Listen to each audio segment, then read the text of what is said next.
Alright, who's on voice? Who's on voice and can hear me? Who's in text and can hear me?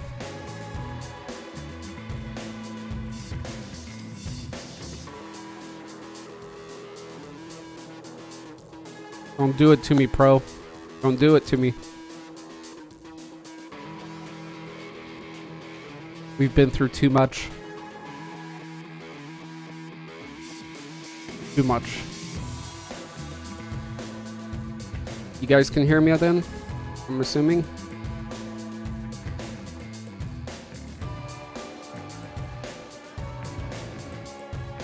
Darth's replies seem a little bit delayed.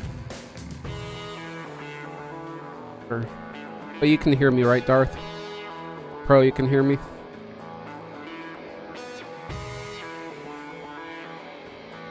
Still no reply. Typing.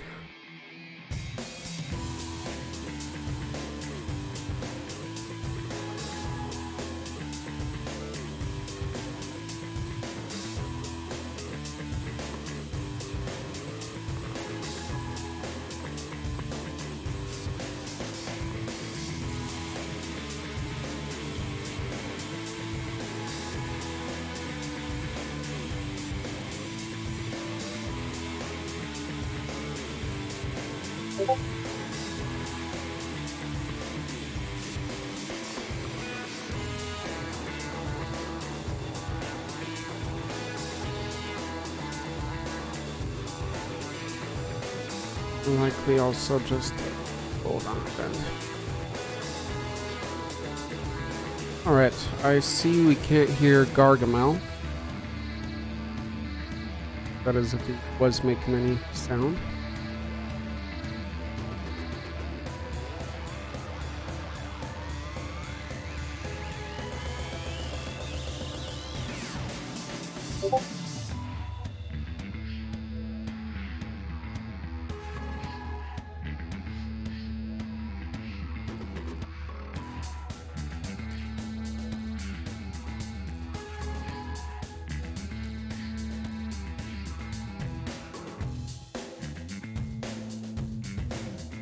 Who's going to be ready to share that's on right now?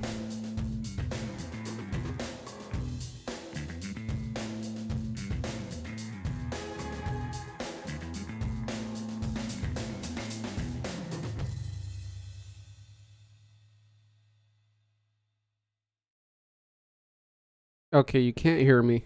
Nobody can hear me. And that's all because of Discord.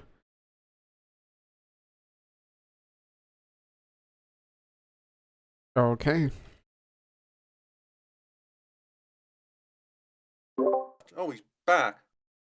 I can hear Gargamel. Hi, Arthur. Cool, you guys can hear me now. Yeah, I can hear you. Okay, excellent. So, okay. So nobody can hear me. Could hear me before, so that Discord. Okay, hopefully. Aren't many people here though. You want to wait a little bit, or should we get started now?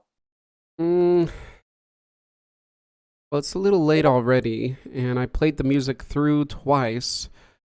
So, do you have anything to share for today, Gargamel?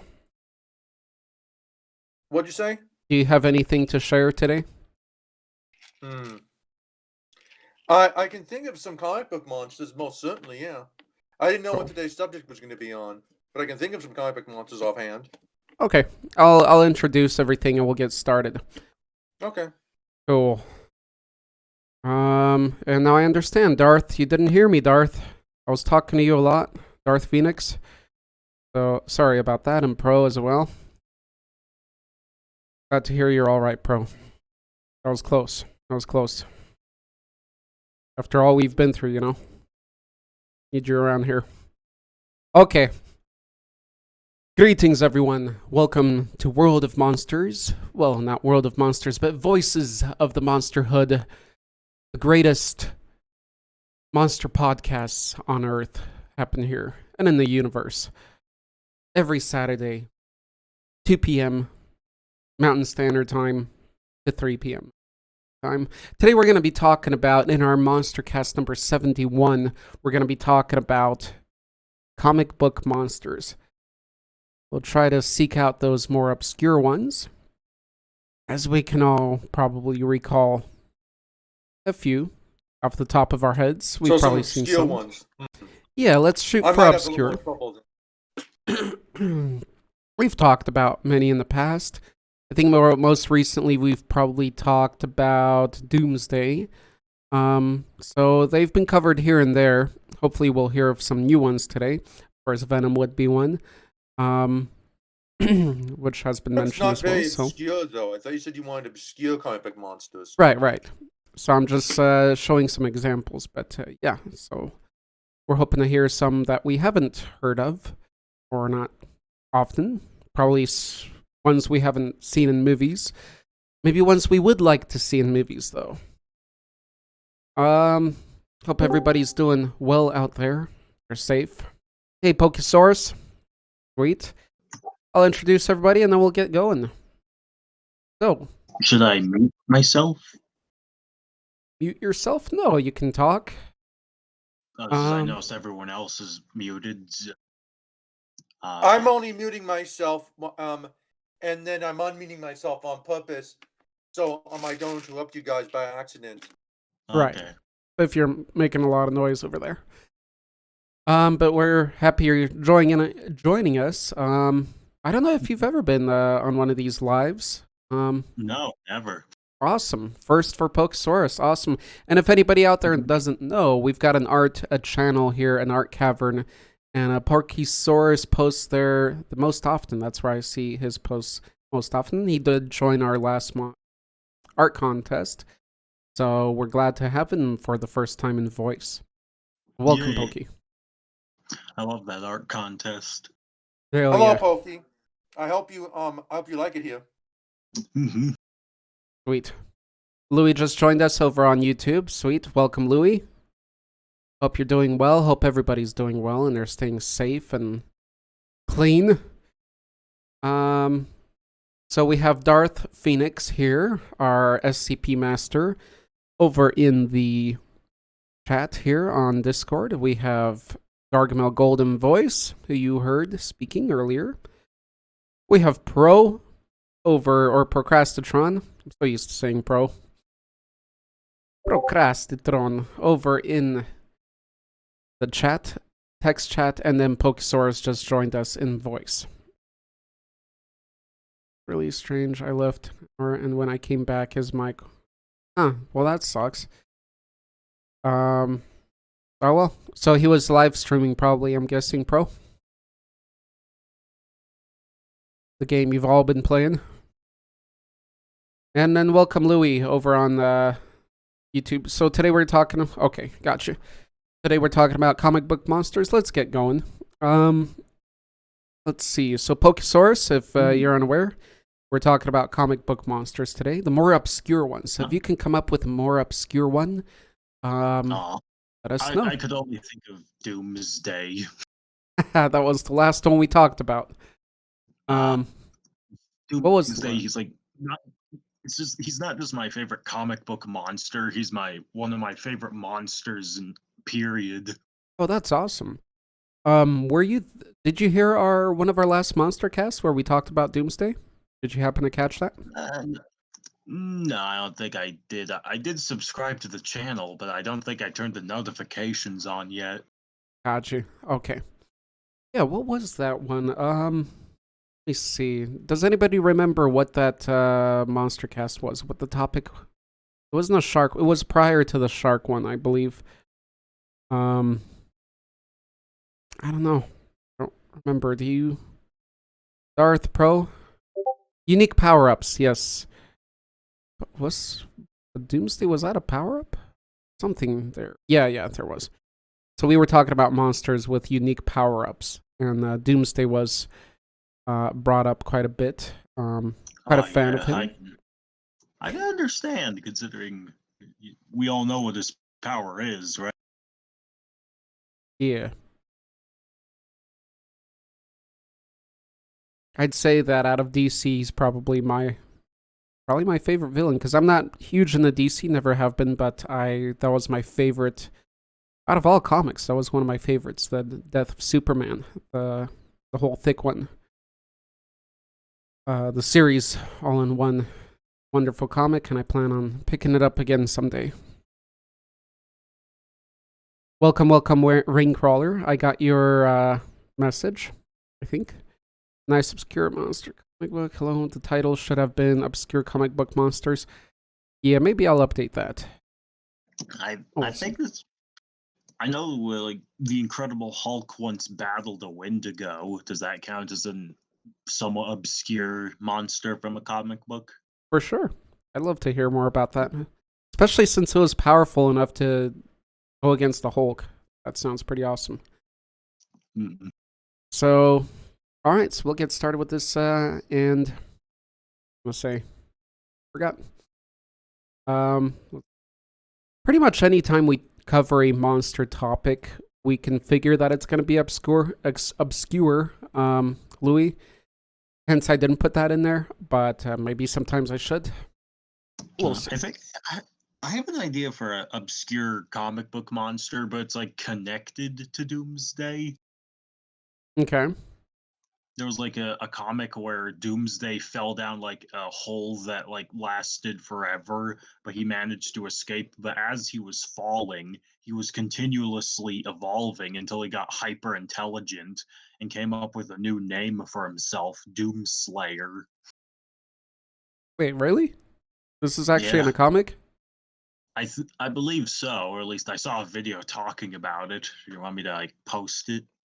Yeah, if you can find it. So you're saying he found a hole. I'm assuming it's not on Earth, and he just started falling for what, a really, really, really long time. Mm-hmm.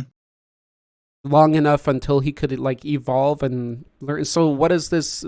So what time period are we looking at? Like years of like continuously just falling? I'm not quite sure. Let me find that video. Yeah, that sounds wild. A smart Doomsday. Damn. Imagine if Doomsday had the brains of Lex Luthor. That would be the end. And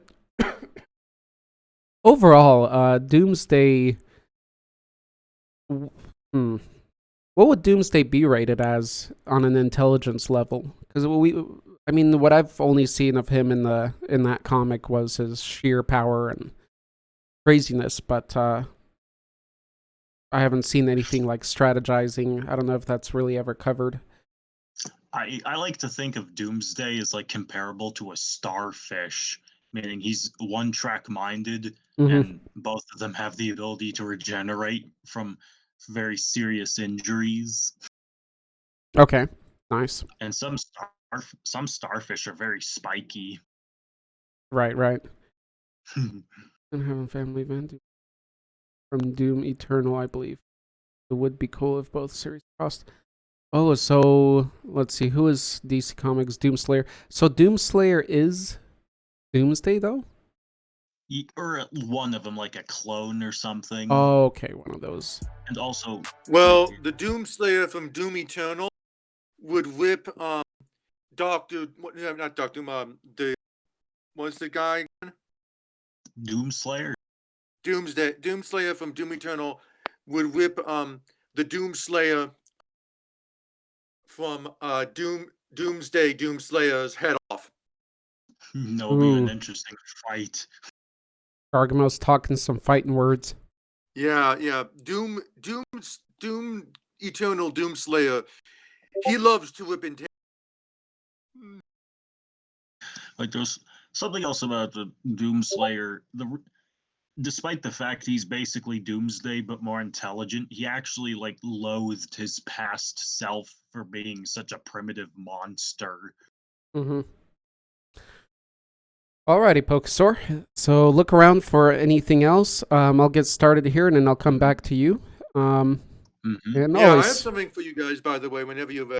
If anybody can always join these, just remember to be have courtesy and all that for live speaking and all that and interruptions.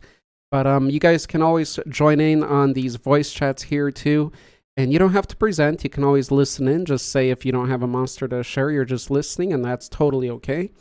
If you don't, then you might be called, and then just let us know at that point if you have something to share or not. Usually people find something to share, and that's what keeps these more interesting. Is it's built of many voices and minds, and voices of the monsterhood. And with that, I'm gonna hand it over to Darth Phoenix, who's in a text chat here. So thank you, Darth. And Darth brought up a very wonderful, wonderful monster, and that is the Violator.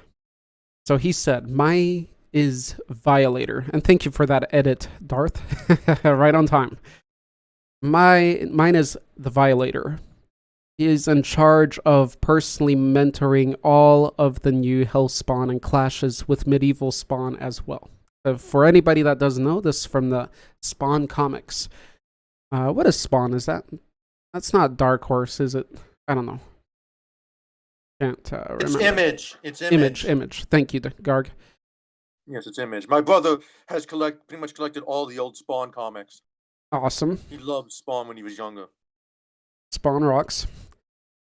Awesome toys, too. Okay, so the Violator personally feels that humans are unworthy of the Hellspawn position and often makes this point clear. He usually sees Spawn more as a rival than a threat, and as the two have fought on many occasions, he will often motivate Spawn or take advantage of his anger. Powers. He is shown to be a very powerful force, and has been stated to have superhuman strength equivalent to that of 15 strong men. He can breathe fire, shapeshift, possess others, and survive any form of attack, with the exception of decapitation from an angel or hellspawn. And if anybody's seen the movie, that's not really a spoiler, but that's quite a good reference to that. To a scene in the movie. I don't know if that's happened in the comic. I'm assuming so, as I'm sure that movie was closer to the comic than what Marvel tends to do in DC, because it's so niche. But I'm not sure. I'd like to hear more about that. Anyway, love the Violator. Well, they definitely censored the movie version of Spawn a lot. It was originally going to be like, originally it was so violent that it was going to be rated on. They had to tone it down. They would remove a bunch of stuff from it, and so it is definitely a lot different than the comics. The comics are really mature. Right. So you're saying the comics are even more mature than the movie? Yeah, comics are more mature than the movie by far. Okay. Is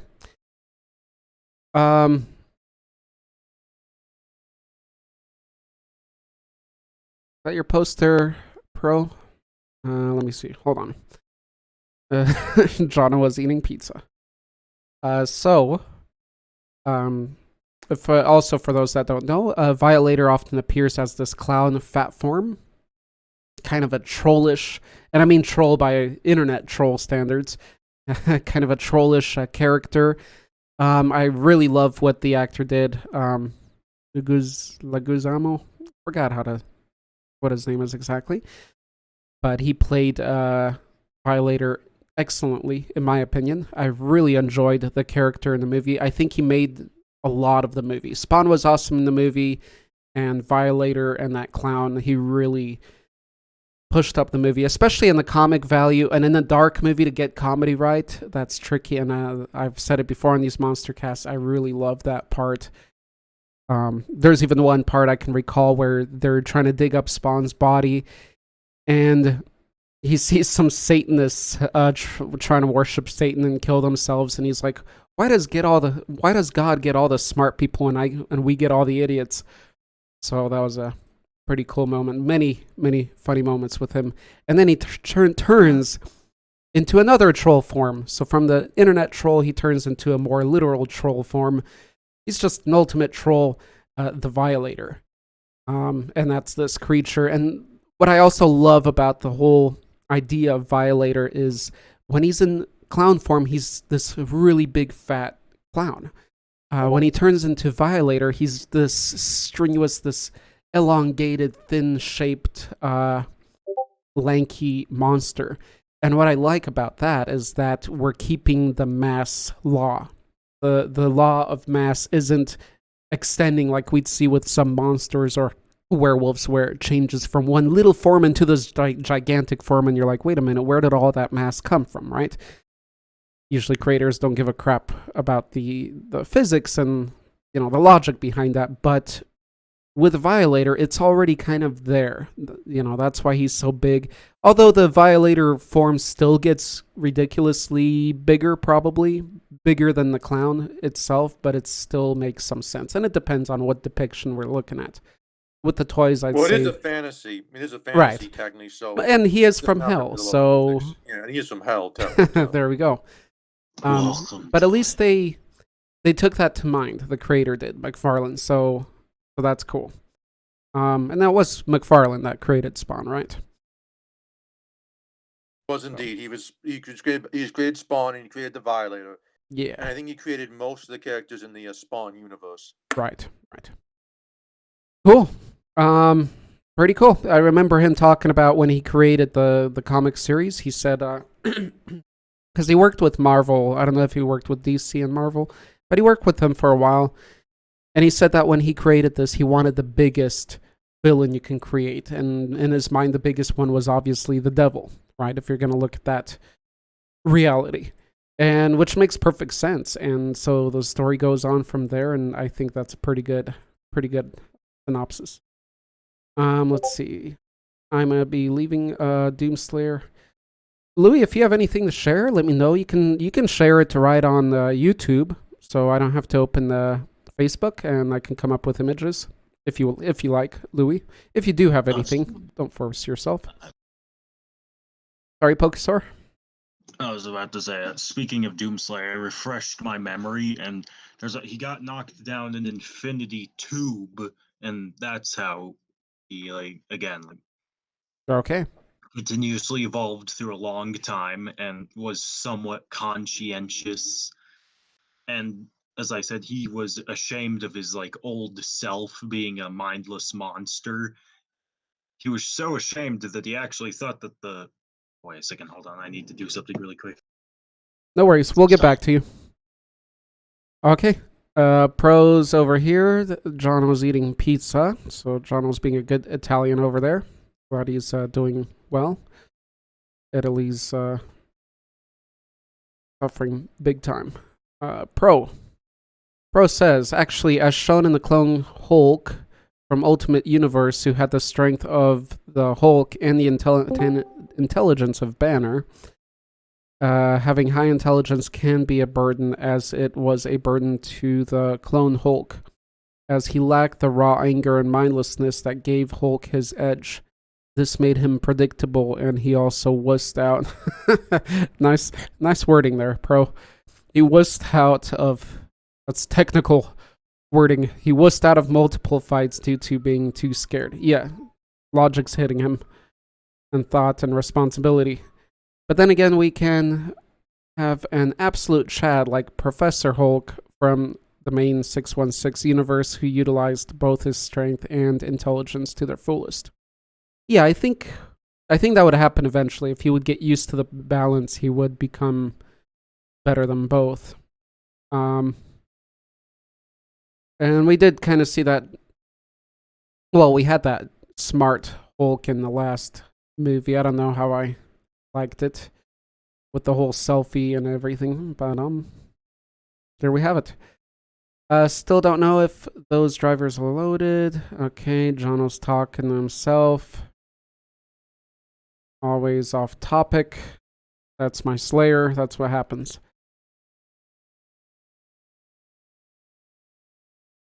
Okay. Okay, if you have no one else, I'm ready whenever you guys are. Okay, well, let's move along. So we had Violator. We did talk about Doom a bit. I think we'll come back to Doom in a little bit with Pokey. But Gargamel, if you do have something, let's hear it.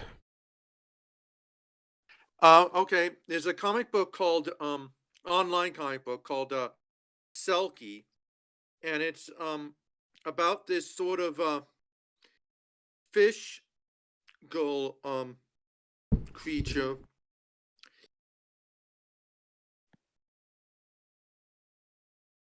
Oh, it's not. It's this thing is so annoying. It will correct my spelling when I don't want to correct it. Oh, damn. Yeah. You said Fish Girl? I'm posting a link to it right now. Okay. In the main voice text chat. Hopefully this goes through. Okay. I'm gonna look for an image of her now. Okay. You guys want? It takes a while to actually get to her in the comic book.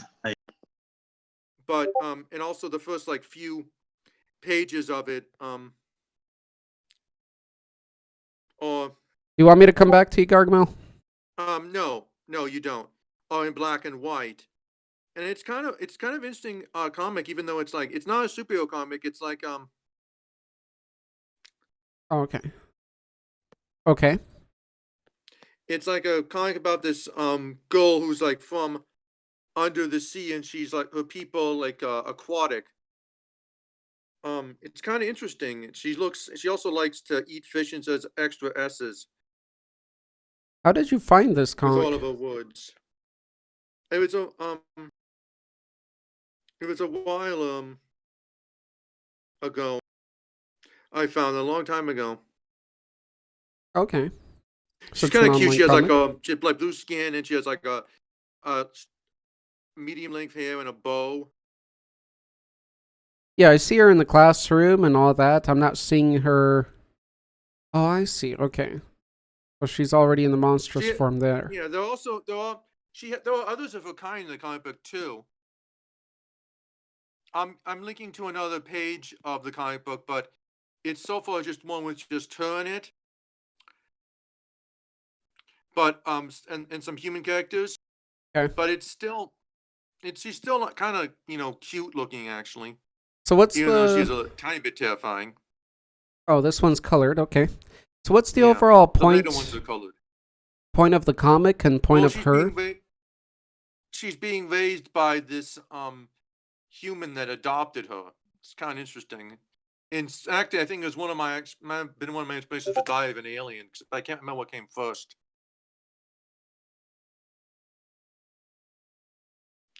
I just thought it'd be interesting because she is an obscure one, Mm-hmm. and Does she have she's any... not what you'd normally expect by like comic book deadly. Is it ever brought up, like, her abilities or anything, any special things about her? Well, she can breathe underwater.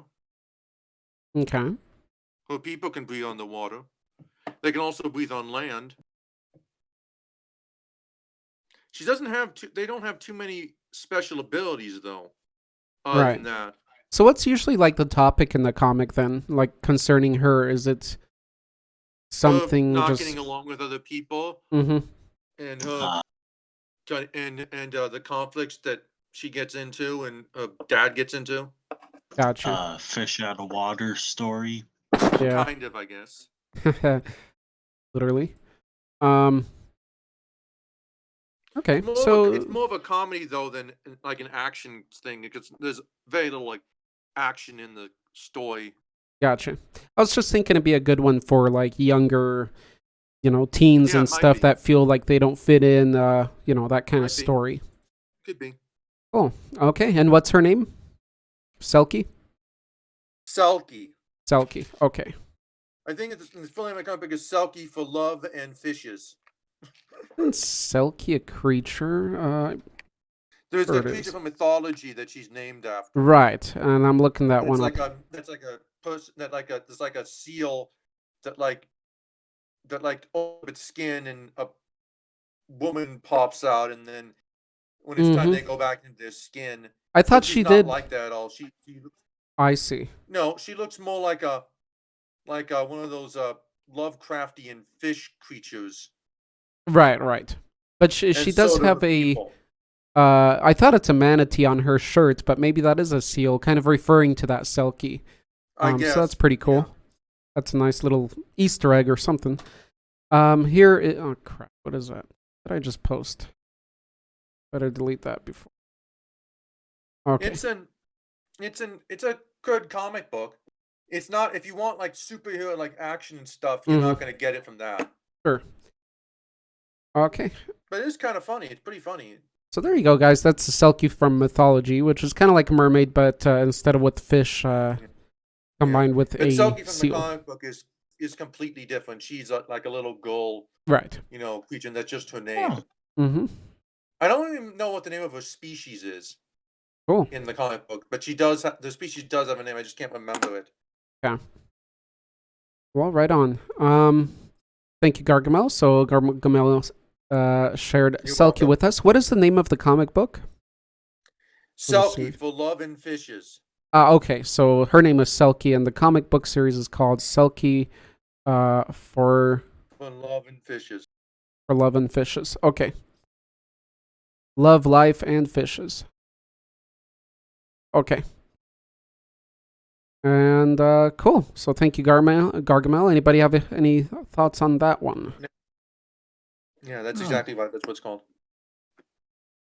Also, did I interrupt you? Nope, you're good. Welcome, JMPF. Wonderful to have you here. Gracias for coming.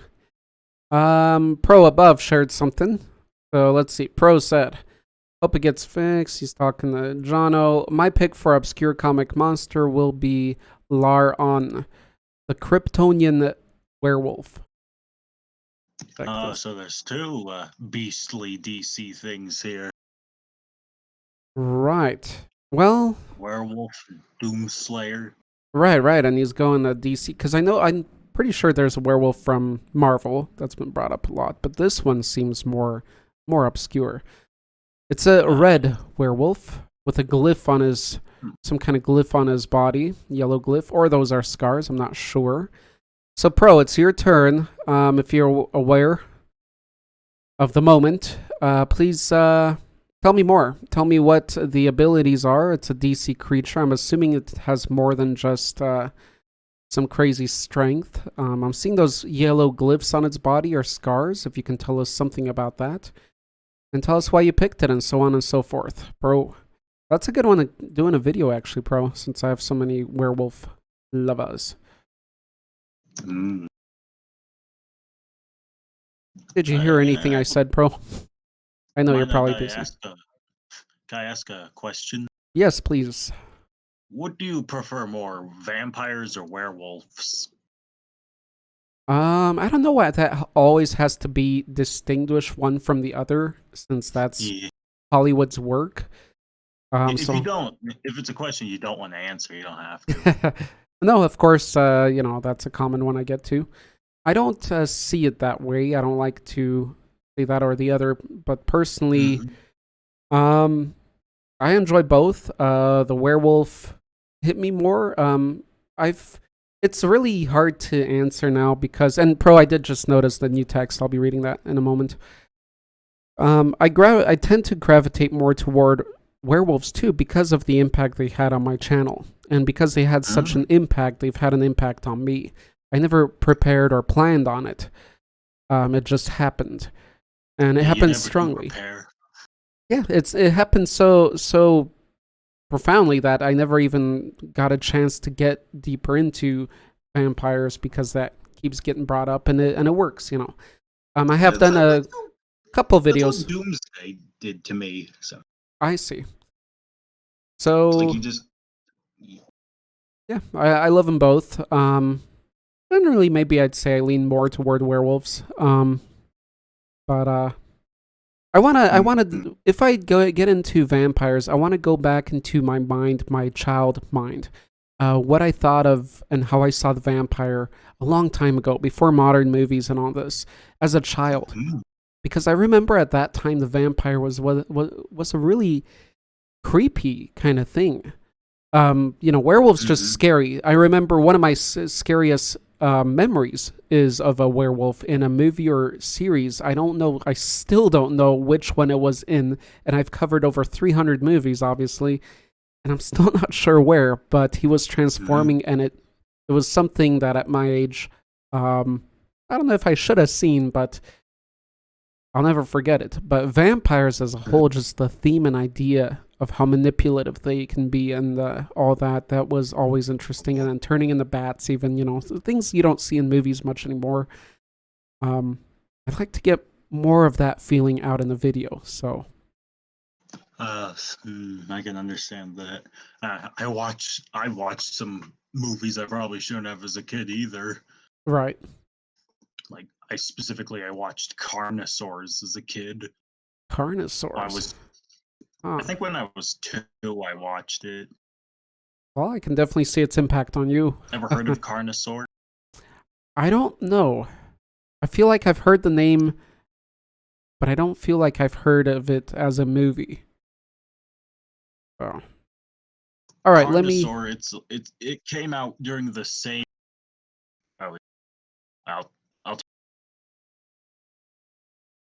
If you can post some link about it or some image. In a moment, I'm going to finish I could just give you Pro's post.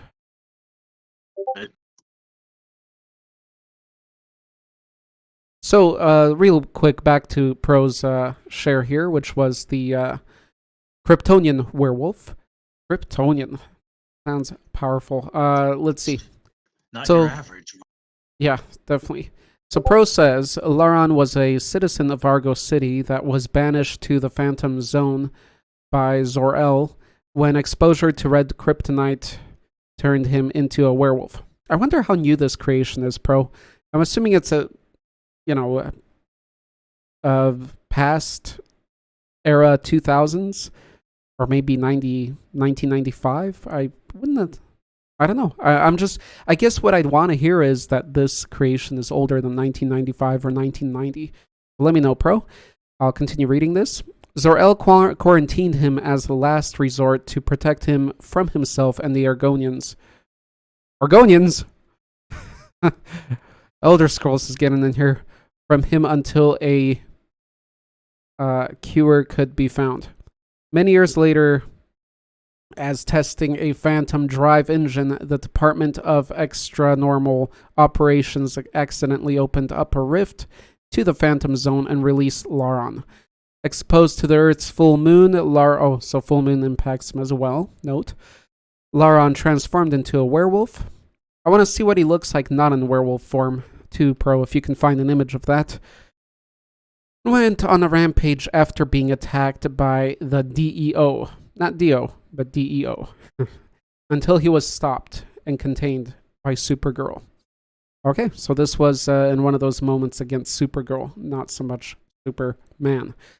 After the battle, Laron was sedated and moved to DEO Medical Bay, in which Supergirl observed that his DNA had been mangled by the red kryptonite poisoning in such a way that he is not even truly Kryptonian anymore. Okay, so his genetics got so manipulated that they don't even resemble much of a true Kryptonian anymore. Marvel has there's so many different kinds of kryptonite that does all kind of different bad things to I guess so, yeah. I'm pretty new to all this, so I just wonder when the idea of other kryptonites started coming out in DC. Marvel has 2 werewolves. I remember they created this. JMPF said Marvel has 2 werewolves. One of them is J. Jonah Jameson's son. Okay. Yeah, I thought so, JMPF. So hold on. Pro says, so for abilities, since I was asking him, include all of those of a normal Kryptonian under Yellow Sun, but also bonus werewolf power. So this is very, I don't know, again, very reminiscent of a Saiyan, you know. Look at that's what I was thinking. What's that, guys? I said also very terrifying. Right. Raincrawler said you're thinking of the Ozark, the great ape, when you say right. Say precisely. In reference to your monster Gargamel, Raincrawler said she is like an Atlanta girl. Yeah, sort of, Raincrawler. Lycanthrope. So Pro continued. What do you mean by that, an Atlanta girl, Raincrawler? Like an Atlanta's girl.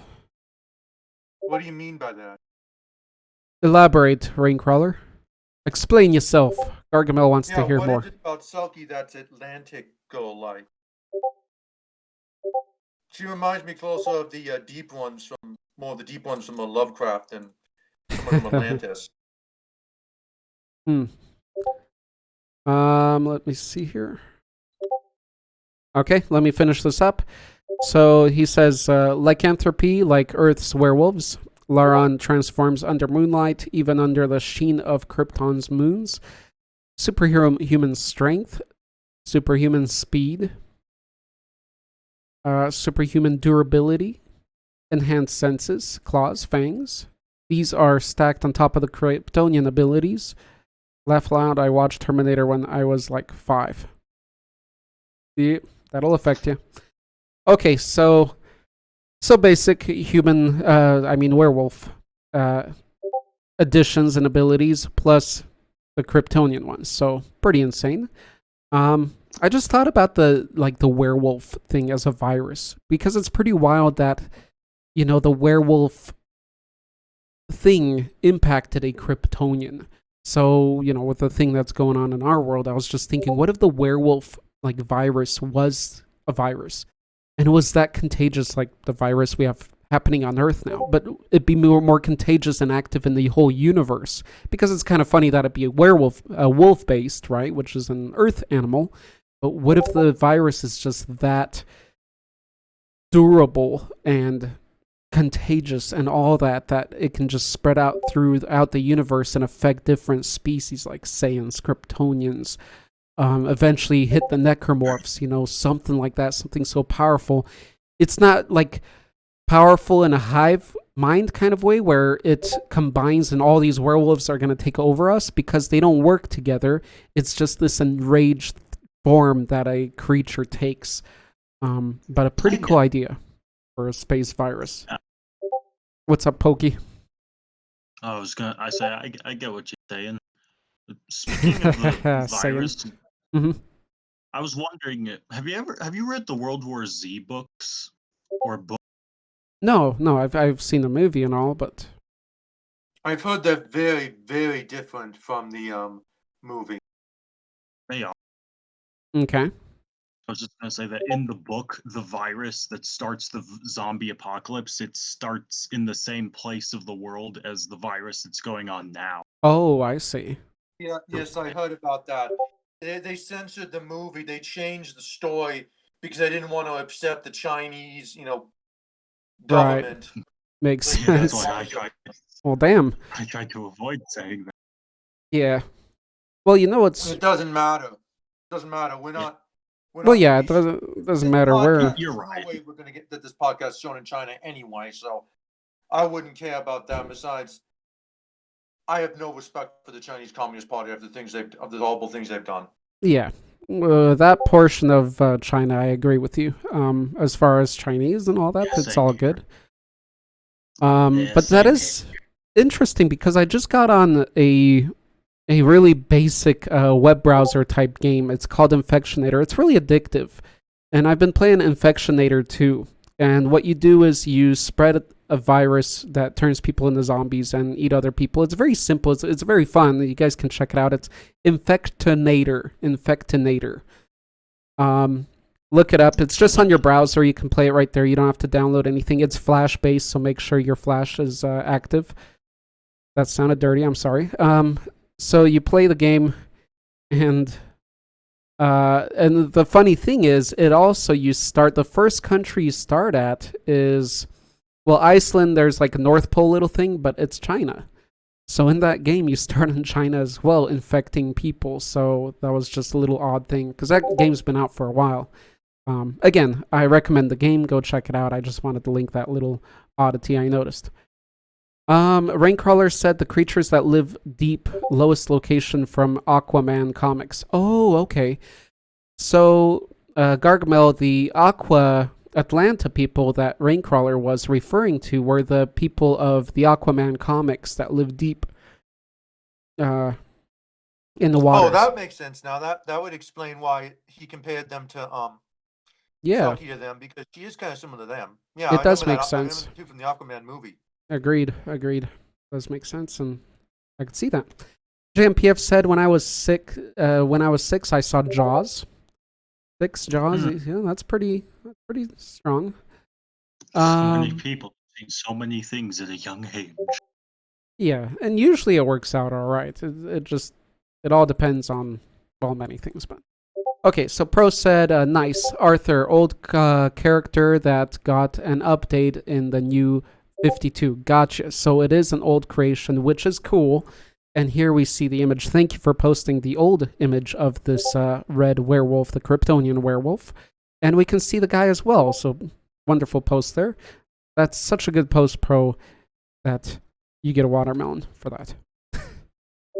So we can see this guy. Yay.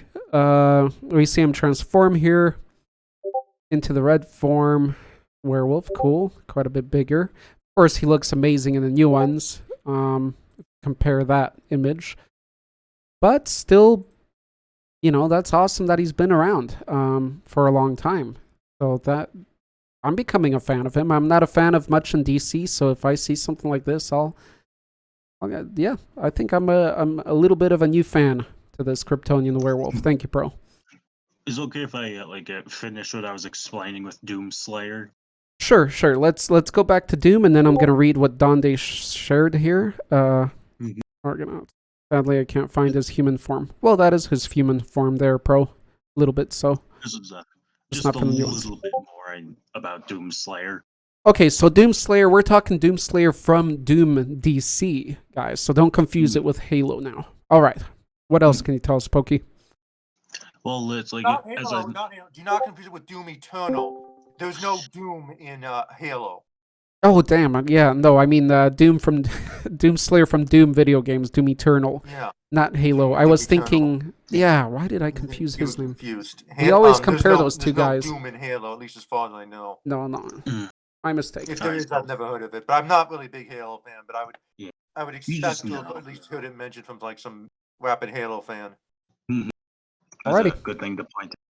But the final thing I wanted to mention is his intelligence and him being ashamed of what he used to be. He tried to destroy the Earth, to destroy the last remnants of the original Doomsday, and that's why Superman had to stop him, was because he was basically trying to destroy the Earth to save the Earth. It was weird. It was kind of like pulling a Thanos on him. Oh, I see. Okay. Right. And that's all. That's all I know about it now. But he was also trying to stop the other Doom, right? The original Doomsday. Yeah. Okay.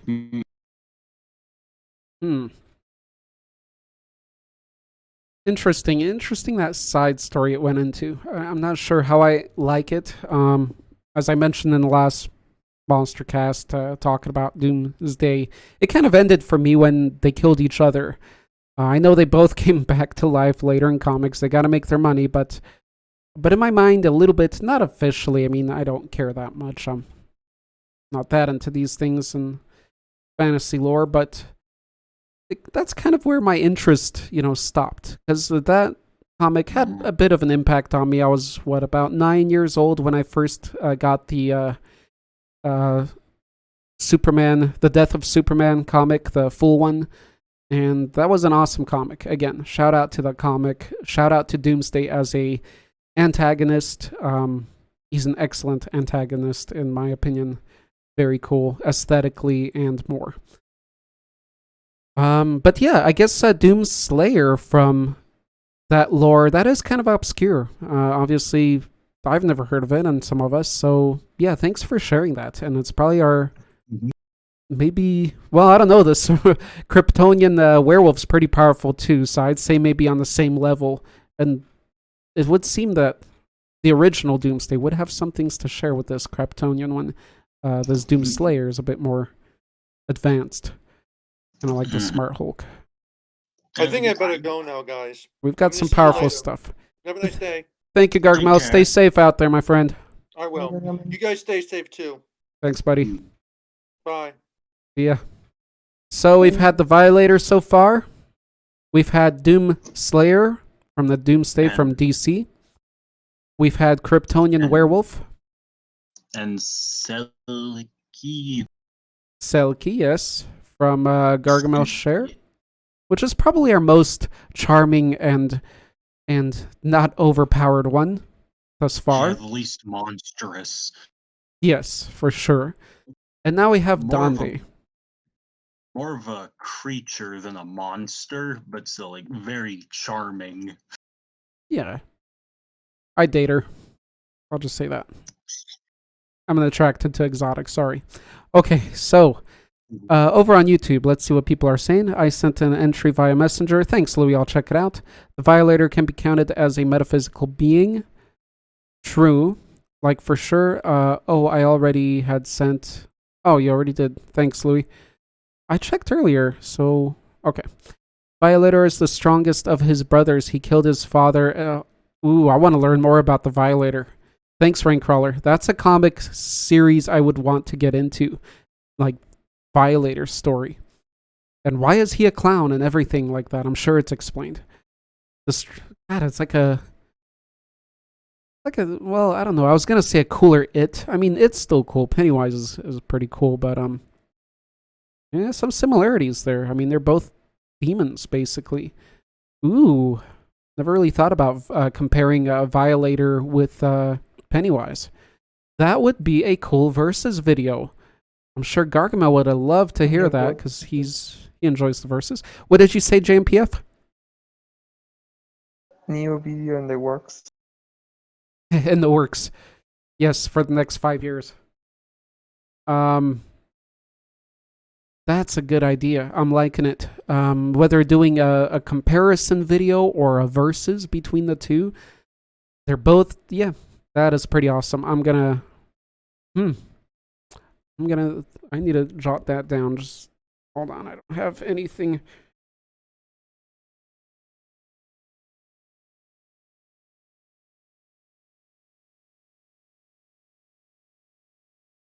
Violator. Pennywise.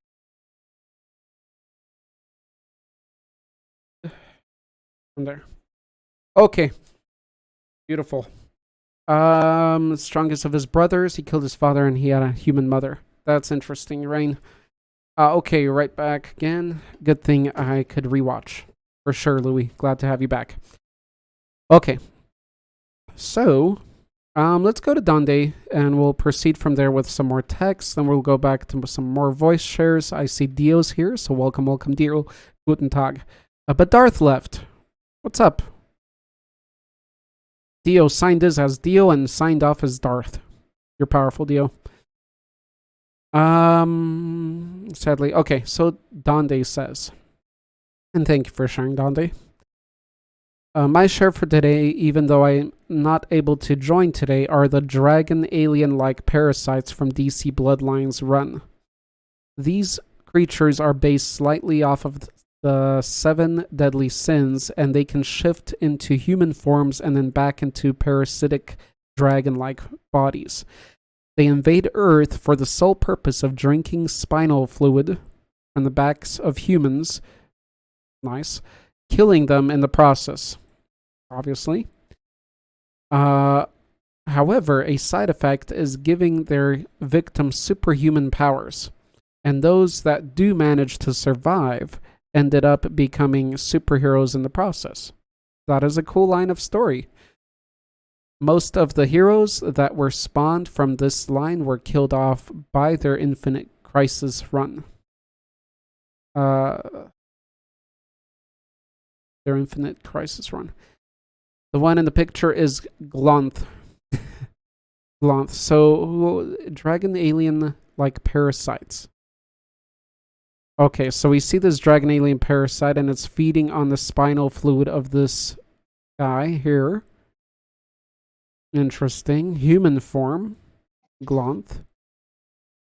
Okay, so they have these two forms. Okay, that's a very odd and 80s design. And then this one with a big Glonth. He looks like a Viking. Yeah, kind of, right? Looks like a space Viking. Well, there we have it. That's just weird. What an interesting, weird sci-fi movie it would make. Like, horrific. If DC went dark and horror. Have you ever heard of this one, Pokesaur, since you're in the DC universe a little bit? No, I've never heard of it. To be honest, Doomsday is like the only thing I focus on when it comes to DC. Gotcha. Although these things I might start focusing on them too. Yeah, it's pretty cool. It's pretty different. This came out how long ago? I don't know. It looks yeah, I'm not able to tell if it's from the 90s or before that. Something tells me that the new Predator movie might have taken some inspiration with the spinal fluid focus. Right. Well, I'm going to give it to Donde for finding something pretty obscure. That second image says is 1993. 1992. Okay, you're saying. 1993. Okay. The image where he looks human. Okay, so that one's is that what it says on there?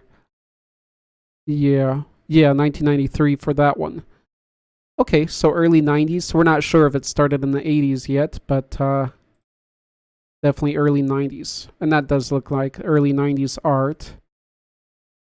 Okay. That's pretty dark for a DC. Well, I don't know. DC gets pretty dark too. That's pretty wild that they even show the spine being ripped out and sucked. Hello. Hello, Chris. We're talking about Hey, a obscure creature here. Welcome, welcome. I'm Are we not looking at the talking last about, post here by Donde. are we not talking about comic book monsters? Did I miss everything? Yes, we are. We're still on topic. Okay. So this creature we're talking, if you see the one of the last posts by Donde here with the images, Mhm. that's from DC, and it's these parasitic dragon alien parasite monsters, and they feed off of spinal fluid, and it's DC based. Hmm. I see it's fighting Lobo, so it's gonna be dead soon. Nice. That is Lobo there. You know, That's Lobo. right. Yeah. So are they Um, really parasitic or are they predatory? Yeah, that's what I'm wondering too. Where does the parasitic part of it all come in? Or they're just parasitic in nature, right? Or right. Mhm. Again, no blood.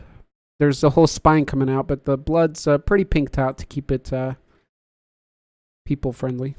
There's blood on the cover though, or that image, not cover. Very cool. Yeah, very cool. Seems pretty powerful. Not among our epic ones mentioned earlier. Chris, we have talked about Doomsday, I think in the last Monstercast, but Pokey was discussing with us, and it's his first time here on a live. He's been in the Discord for a while, so we're glad to have him here. But he was talking about another line of Doomsday where there was a thing that was called a Doomslayer. I was wondering if you ever heard of this, Chris. I honestly have not. The only Doomslayer I've heard of and am aware of is the good one that rips and tears on to the tune of BFG Division. Right. Yes, and I shouted that one out not very well as I Nice. mixed him with another one. But yeah, so apparently there's this Doomsday in another line of story, kind of a clone or something, and he falls through an eternal hole and kind of evolves and becomes like this more intelligent version of Doomsday, and it's called Doomslayer. So very powerful being from the DC universe. First time I've ever heard of it. Anyway, very cool. Let's proceed. Chris, I'll give you a little bit more time to get ready here. I hope you're doing well. I hope you're staying safe and your family's doing good. We're safe. Personally, not doing so well because university stuff that I have to do, but body doesn't wanna. So Ooh, yeah. got online classes. And now I have to complete like many pages of documentation. Ooh. Don't wanna. Do you still have to go to school physically, or is it all Oh online no though? no. Oh, that's the thing. We have to stay home, and I have to finish these things and send them off. However, while Damn. home, my body feel like no, this is time to rest and not do things. No, Right. I think you can feel me on that front. Yeah. You're one of the few people now that has to stay home, but still has to stay very busy and stressed out. Unfortunately. Mhm. How is Bulgaria doing through these times? Because that's a country I don't hear much about. So last I heard, Sorry for the we had sidetrack. a little over 200 cases of the coronavirus Okay. for recovered, and I think we've only had two deaths so far. A 64-year-old lady and her 65-year-old lady and her 74-year-old husband, unfortunately. Damn. Are you still able to go to work, or is that shut down? No, the non-essentials have been closed down. And if someone who is found to be, actually sick and breaks quarantine, can face up to 5 years in jail and Ooh. 25,000 leva fine. So Okay. things are pretty strict. Gotcha. Personally, as I work in the customer support field. I work from home as of currently. Nice. Okay, so you have that option. That's very good. Yep. You're lucky. Okay, all right, moving on, guys. Pro said, wait, is that Lobo? He says as well in the last Yes. image. Oh, hell yeah, the main man. The main The man. main man. And Chris agrees. I gotta say, Lobo's Lobo, the main cool. man. My history with Lobo isn't much at all. I will say the first time, probably one of the few times I've seen Lobo. Oh, I did have because I had Marvel cards when I was younger. Marvel cards were simply awesome to collect. I had a Lobo one, and I had one with Venom versus Lobo. It was like a face-off. On the Marvel card, it had Venom's face and Lobo's face just staring at each other, pissed off, and Venom's tongue kind of going around Lobo's face. So I knew, hey, Lobo must be a worthy adversary. He's earned my respect to show up against Venom like that. It was a crossover, Venom obviously. has no chance against Lobo, unfortunately. Watch it, Chris. Watch it. The main reason I like Lobo very much, because I first saw him in the Superman cartoon from the 90s. Normally, I don't like Superman as a character. I can't explain it. Just like how I don't like Pikachu. Just when I see it, my brain just has a visceral reaction of, I don't like this. The one Superman I like is from the Relax, cartoon Pokey. in the 90s, the Superman cartoon. But Mhm. the main reason I like Lobo so much, when I first saw him, he beat the snot out of Superman. Happy days. And he's just awesome. Oh, really? And yes, That's awesome. unfortunately, Venom, cool, love the man, best symbiote ever, 10 out of 10. He ain't got shit on Lobo though. Yeah, I Me see and Pro. Pro agreeing. Guys, I don't know much about Lobo, Pro, and Chris, so I'm gonna still stick with Venom just for that. But I'm assuming yes, he would be a lot more powerful from See, Lobo kicking almost Superman's butt. did Superman in, so yeah. Where does his power I come see. from? What is Lobo? Oh, he's an alien too. I see. So Lobo was a cool DC one. Another one I remember that had a really cool toy. I had an awesome concept art of it on the card was Omega Red, I think. Right? Omega Red is from Marvel, actually. Oh, that's Marvel. Yeah, He's that's why I had the blonde card. robot Never guy mind. with with like electric tentacles Yeah, that are yeah. made of metal. Cancel that. I was on the theme that it was DC as well. I forgot. All right, so back to Lobo. Cool. Okay. I need to learn more about Lobo. That seems like it has some pretty cool. There's probably a strong fan. Obviously, there's a strong fandom behind Lobo, so I'd like to look more into him. He was supposed to be DC's response to Deadpool in a way, and they kind of made. Wade, I love you, my man, but I like a Lobo more. He's Cool. more adorable. Me too, I think. So he's kind of. So I could see in the troll side him being similar, but in the what is the word? The multi-reality where he comes out of the comic book and talks to the reader. Forgot the wording. Yes, last I remember, Lobo doesn't break the fourth wall. The but fourth he wall. is Okay.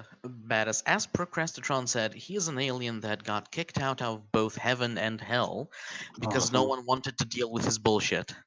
So he is technically immortal, as death refuses to claim his soul because when he goes somewhere, either of the two, not only heaven and hell, but basically all of the godly pantheons that exist don't want his soul anywhere near them. He is that bad news. So when he quote unquote dies, he just becomes a ghost that continues murdering stuff until he returns to his normal body. Gotcha. May I say something about Lobo? Sure. It's like I kind of have like this fake hatred of him because in one of the DC comics they explained that in the DC universe Lobo is responsible for the extinction of the dinosaurs. Ooh, that's beautiful. Flip you, Lobo. Okay, that turns me on. Yes, Lobo. He's the main man. Like, if the dinosaurs had it coming, the main man always delivers. All right. Procrastitron will get that reference. Doomsday, Lobo, and Kryptonian werewolf. I'm liking them. And this parasitic one, especially since the parasitic dragon thing is shown here punching Lobo. Obviously, it's got a bit of power as well. That will be an interesting read, I'm sure, for anyone. So, Pro, I was going to ask you. Obviously, I'm sticking to Lobo on this one, since you did share the Kryptonian werewolf. Who do you think would win in a fight between a Kryptonian werewolf and Lobo?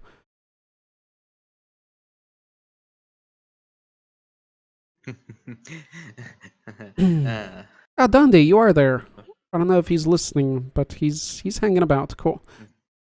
Lobo. Okay. That's what I figured, because it seems he's powerful, but he still has his mind kind of intact, and his consciousness and the awareness. And that's a big deal. Cool. So he's pretty much on the level of Doomsday and Doomslayer and Superman and all that. That's pretty awesome. He is basically the edgy side of the 80s punk rock and all that put together and manifested into a single creature. Right. Spikes and all that. Yeah. Okay. Wonderful. So we learned a little bit more about Lobo as well, which isn't so obscure, but I was glad to hear about him. Let's see. Glanth, so strange the whole concept didn't know nothing about it. I agree, Raincrawler. Glanth is quite a odd concept in DC. Also, there was a fusion of Doctor Doom and Doomsday. Really, a crossover. Amalgama. I think I might have seen that. Comics. Might have seen Doctor that. Doomsday. Damn, okay. Lobo killed everyone on his planet to be. Okay. Thank you, Raincrawler. Nice. Lobo only works. Hi, Me Horror Show. Good to see you. Lobo only works on comics. I love Sam Keith Lobo. Me Horror Show. Lobo would be great for a movie, but that'd be a hard thing to do well.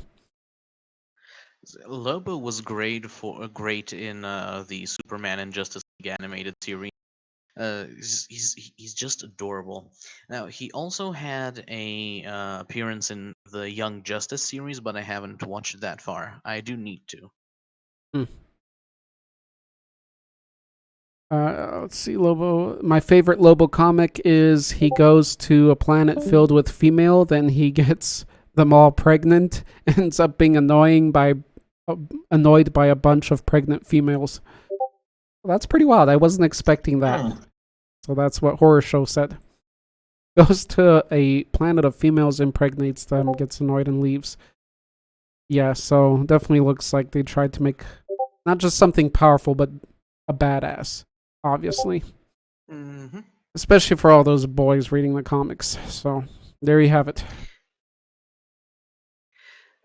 He was basically just the 80s personified, like the edgy part of them. But yeah, he's a beast. Wouldn't okay? Lobo technically counts as a monster. I will admit. However, I do for my thing. If whenever my turn comes up, I do have another very badass character from DC to bring up. Okay, let's hear it. But the focus is on obscure monsters, right? Yeah, let's hope it's pretty obscure. Let's see. Well, see, this one technically isn't obscure, but he is not media famous. Like outside of a couple of cartoons, he has only been featured in the Injustice game, I'd say that's nowhere obscure. else.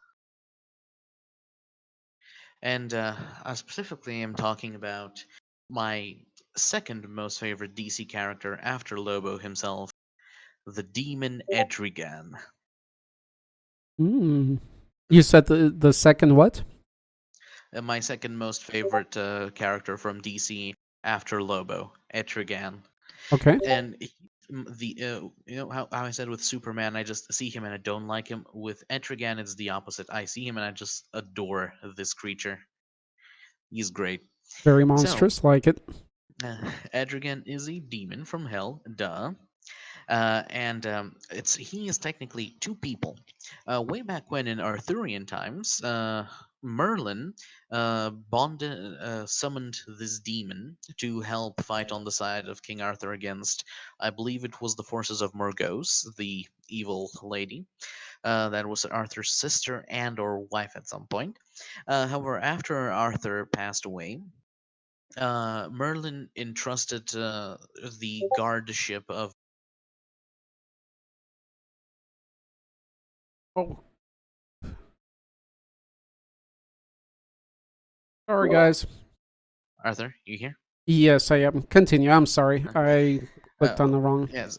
So as I was saying, after King Arthur passed away, Merlin basically told one of his most loyal and still surviving knights of the Round Table to Jason forever Blood. guard his grave and surrounding area and various magical artifacts, and as a kind of, because he needed him to be around for a very long time, Merlin broke his pact with Etrigan to let him be in return to hell. So he literally bound Etrigan to this knight in question, so the two of them can swap between bodies, and the knight technically became immortal because he's powered by a demon, and he's capable of surviving, but he kind of has a Hulk moment, but they are actually two distinct people, with one of the most badass phrases as to bring out the demon. The knight has to say, "Gone, gone, the form of man.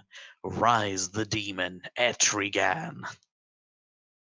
It's pretty badass. And I just remembered, Etrigan speaks in rhymes. And Oh, I love that. that is cool. Especially in The literature, as knight. these are. I'm sorry. Damn. The knight's name was Jason Blood. Say again? Then the knight was called Jason Blood. Jason. Well, something. Oh, the knight is called Jason Bloke. I believe that's what he's trying to say. Mm-hmm. See, I never remember Yeah. the knight's name. I just know he's one of the table. Edrigan is just so much more cool than him. But still, though, pretty dope dude. And as mentioned, he is technically kind of obscure because outside of the comics, he's only appeared in the Justice League cartoon, the Batman Brave and the Bold cartoon, and one or two Jason Blood, the name of the knight, and in one or two of the animated DC movies. But those are like, not everyone watches them. Literally, he has no major mainstream media presence. And I see Procrastitron approves. Yes, he does. Well, I'm guessing on a power level, he would be not quite on the level as Lobo and Doomsday and all those fellows. no, he is pretty powerful, as he is a very high-ranking fire demon from hell. But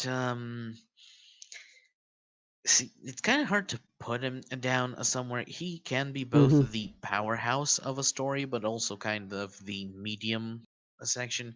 Mm-hmm. If like you could say, you could put him 2 to maybe 4 tiers under Superman power wise. Like, he could probably beat the snot out of a Green Lantern, in my opinion. Gotcha.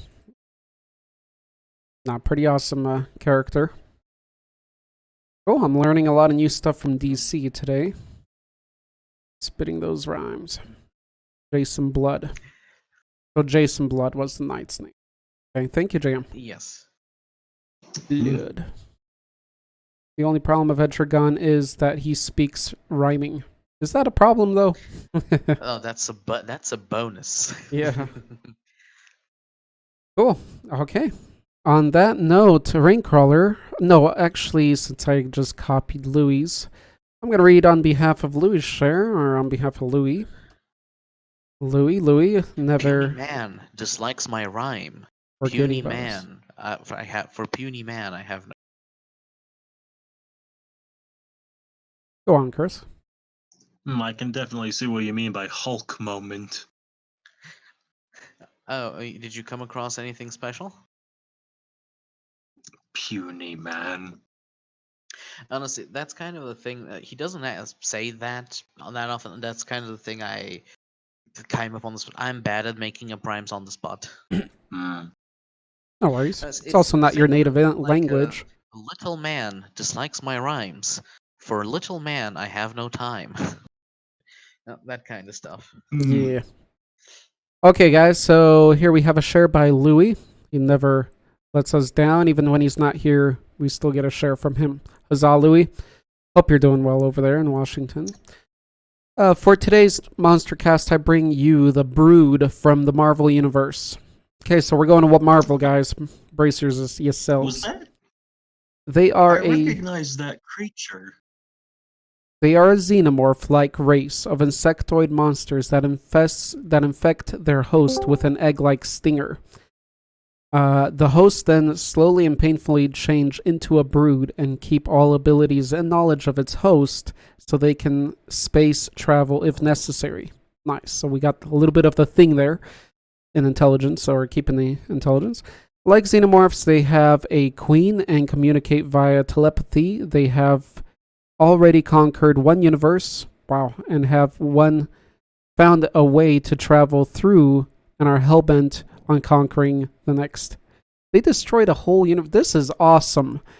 Thank you so much, Louis, because we've talked so much about assimilating monsters and the levels, and we compared the Flood, and we've compared necromorphs and xenomorphs and all this stuff, and the Thing. This to me is a little bit like the Thing mixed with xenomorphs, because they retain the host's knowledge while keeping the monstrous form. That's pretty devastating. One question for you, or for anyone, if you guys can find how old these things are. Because obviously they were inspired, I think, by xenomorphs, and that came out around 1979. Yes, the first Alien movie. So I'm sure it's after that, but let's confirm it. And we talked about the Tyranids, and I think we kind of all agreed that for sheer numbers and power, Tyranids kind of overran everything. These things, past the look, they don't really have that much in Tyranids, and they don't fit in the top 3. You think these don't fit into top 3? Nah. But, Chris, they took over a whole universe. Maybe it was a crappy little universe. Who knows? That's very possible, because there's an alternate universe out there that are really nothing important in them. Especially if you believe in an endless amount of universes, then you'd have a huge variety of them. So that doesn't necessarily mean too much. But these guys are retaining that knowledge, so that means they could take over an advanced species like Eldar, right? Just make sure I'm naming the right one. That's kind of the thing. From the way they infest, literally the top 3, them being the Flood, the Zerg, and Tyranids, they can. Their their genomes are far more viral and potent than what these guys have. So if one of them were to implant one of those 3 with something, the virality of either of the 3 would literally turn around and counter that thing and bring it into their brood, essentially. True. I mean, yeah, honestly, they need I'd the say even stinger the and necromorphs are better than them. Necromorphs are a whole other side of the dilemma. Yeah. Necromorphs are always that, but then there's necromorphs kind of deal. So necromorphs are a solid number 4. Oh, and these guys do need an egg-like stinger, or a stinger that delivers the egg. So yeah, that's not highly inefficient.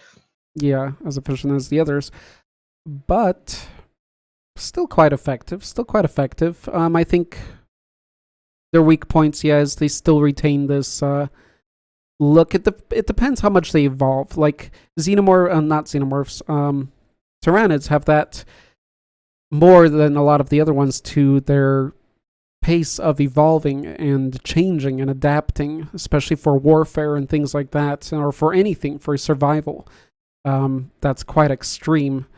That I think definitely outpowers these guys. But putting these guys against xenomorphs, I would definitely say probably these guys have the upper hand. Interesting. What are they called? Marvel Multiverse. They are a xenomorph-like race. What are they called? Let's see. Cool. Awesome to hear that, Louis. You're staying till the end. Awesome share again. I'm liking to have this in addition to all the ones we've talked about. Maybe I'll make a tier video. That would be a good idea. Tears. Okay, see, I've been looking into more Etrigan interesting things, and so he has apparently beaten Martian Manhunter. That's a character that scales up to Superman. However, there is the fact that Martians as a species are very weak to fire, and this is a fire demon. Oh, I see. Right. So it would be kind of like Superman fighting a guy made out of kryptonite. Yeah, right. Okay, so that's not a good comparison yet. Gotcha.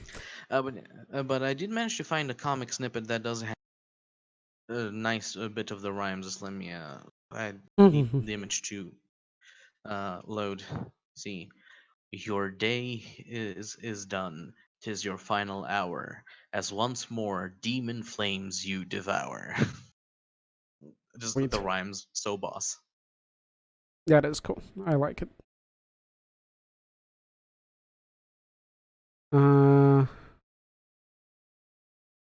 Yeah, a bit less than Xenomorphs, really, pro.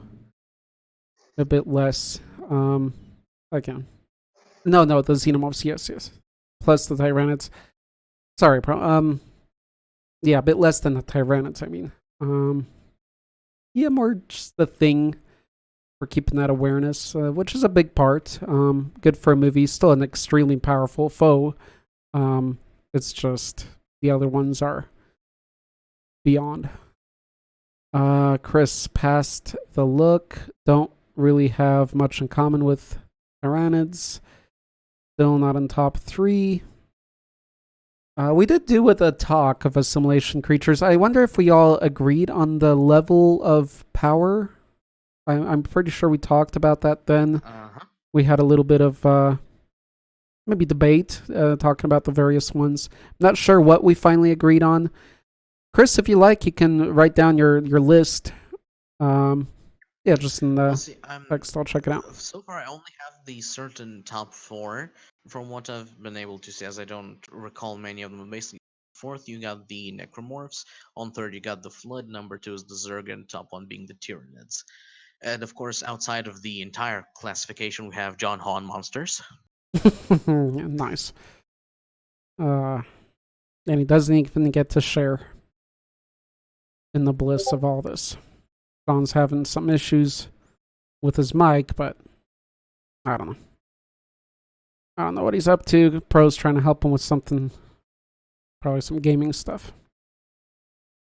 All right. Chris also said that there was a crossover with Etrigan and Hellboy. That sounds cool. Apparently, I managed to find a comic book. I wonder if they battled it out or joined forces or what happened, since they're both demons, essentially.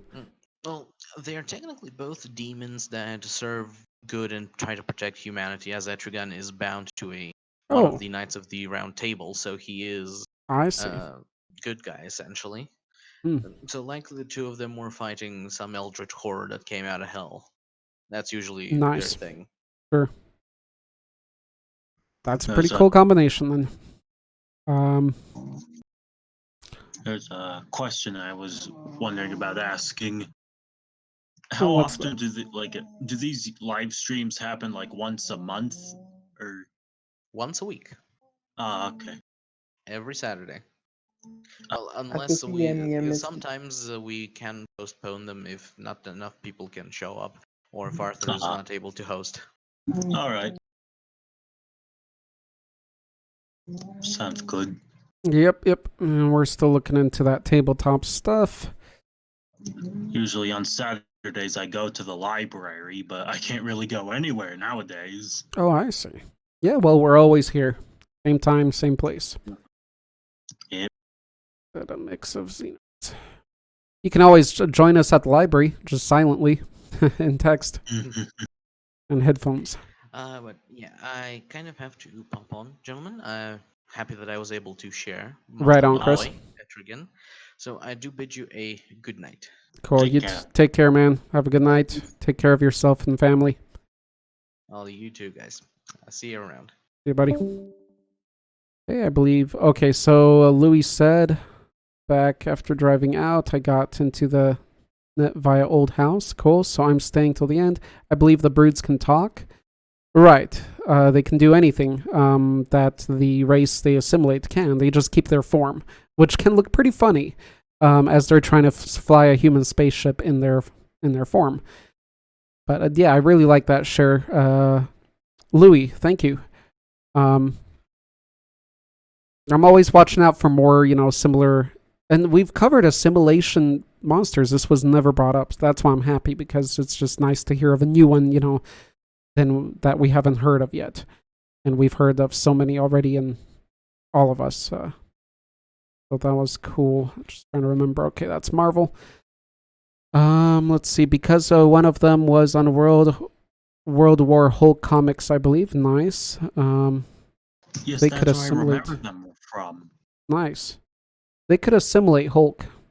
That'd be something. Oh my. A slight video delay. Had to re-enter. Cool. Okay. Moving on. Thank you again. What is this going on here? What's that last picture he put? Final hour, demon flames you devour. Who's he fighting there? Who's the green one in DC?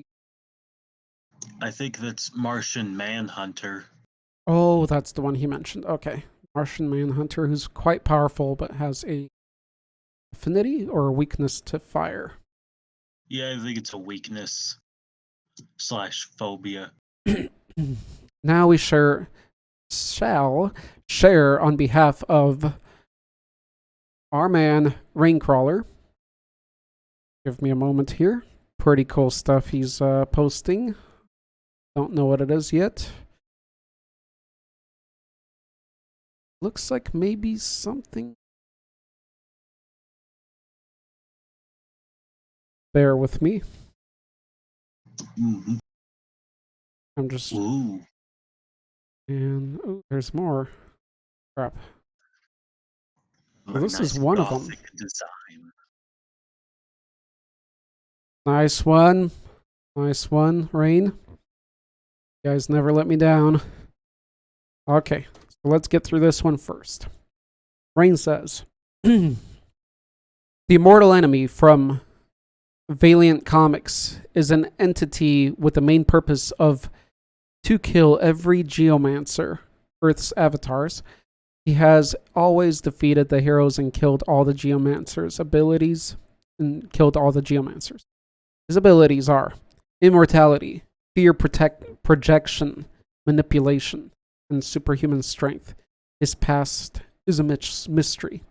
Thank you for covering that, Rain, as I will always ask. So, Valiant Comics.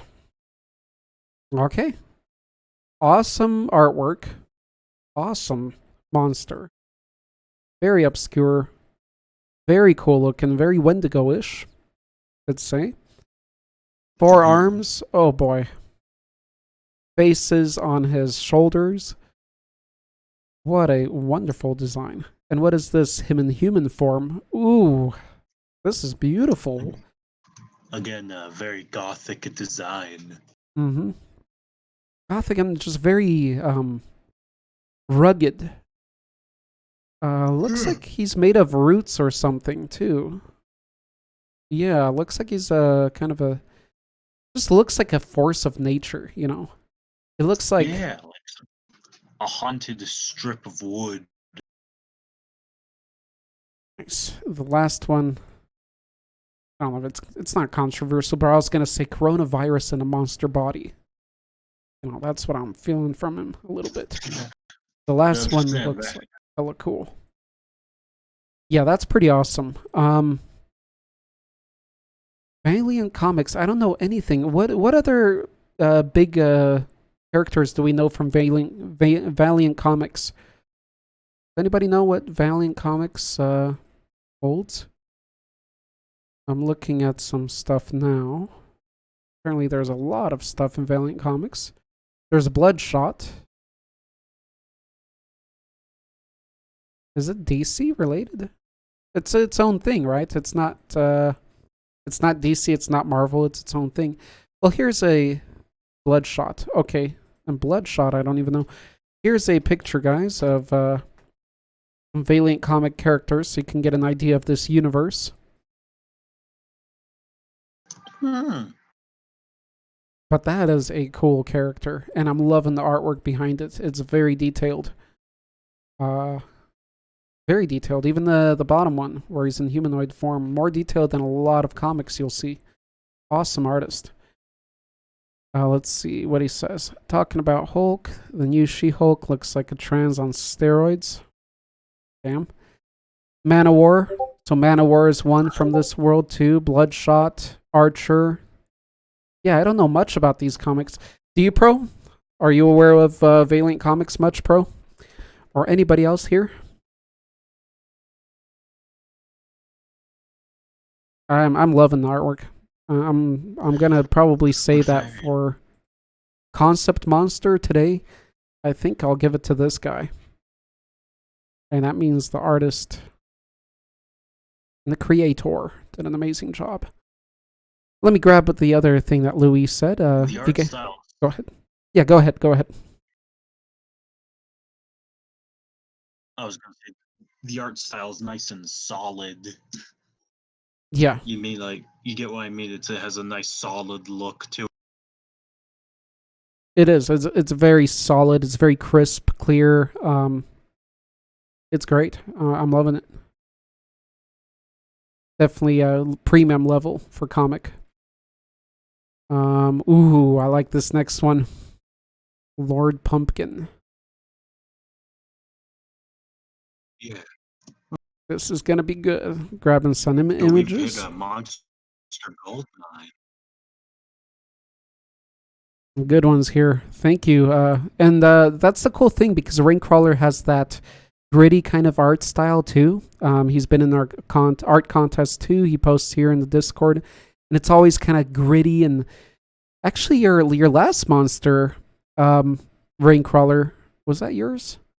Because I confuse yours sometimes with what's his name, that also does the pencil art. But a very gritty. Maybe you're inspired by this artist, or vice versa. But no, I can definitely see a relation too in your art style and his grittiness. Let's see here. Pro said, I only know of them. I know next to nothing about them. Okay, so at least you're aware of Valiant Comics. Cool, cool. Okay, let me grab some more images from Rain. What's that, Pokey? I'm gonna go for now. I'm going for now. Damn, okay. Thanks for letting me on here. No, thank you for joining. I hope you join us again someday. On Saturday. Been awesome having you. Been a great addition. Alright, cool, cool. We got a good another good voice to join us. Hopefully he'll be back. Talk amongst yourselves while I grab these images. Is Pokey a source that pokes?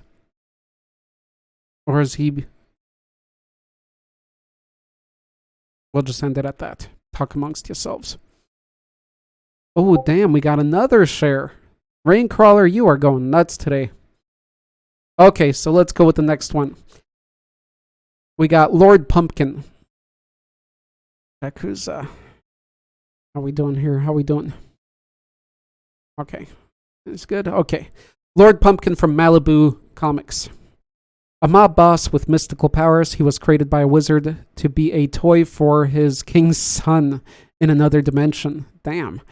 But he rebelled against the kingdom and conquered it. Then he wanted more, so he went to Earth to fight against and complete Ultraverse, the Ultras, to test his skills and for fun.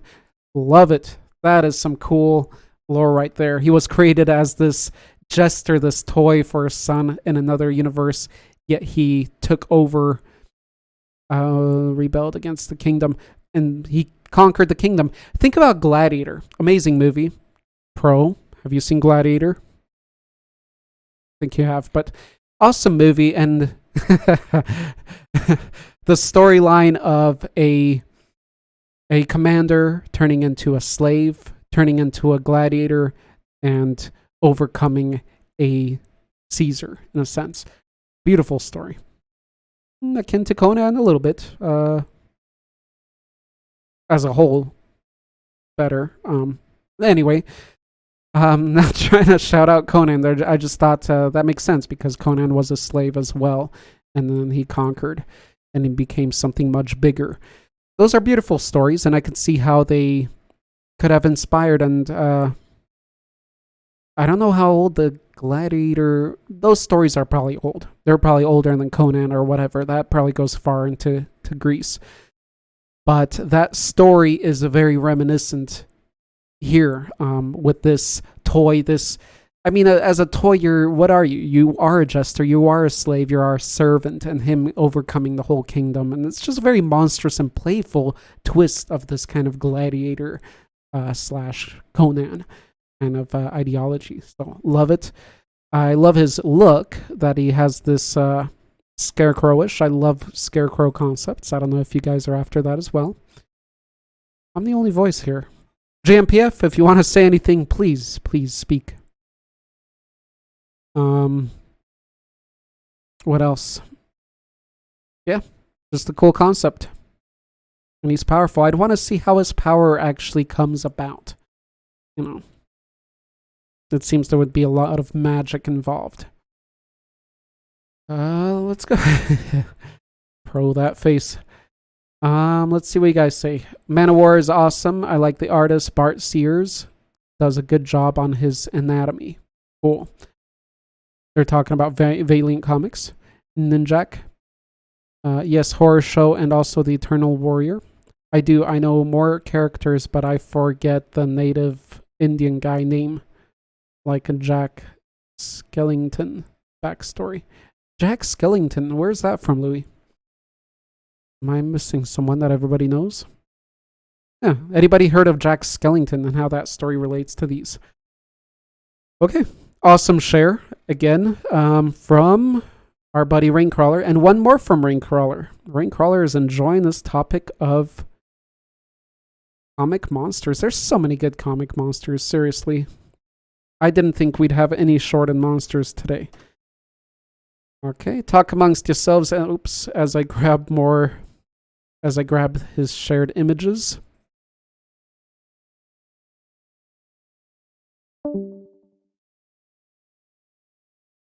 Somebody just dropped. Who was that? I hope they'll be back. Oh, that was JMPF. He's back. Whew. Can't make it without JMPF. Okay, one more image to grab. Just a sec. This is for our Discord folks.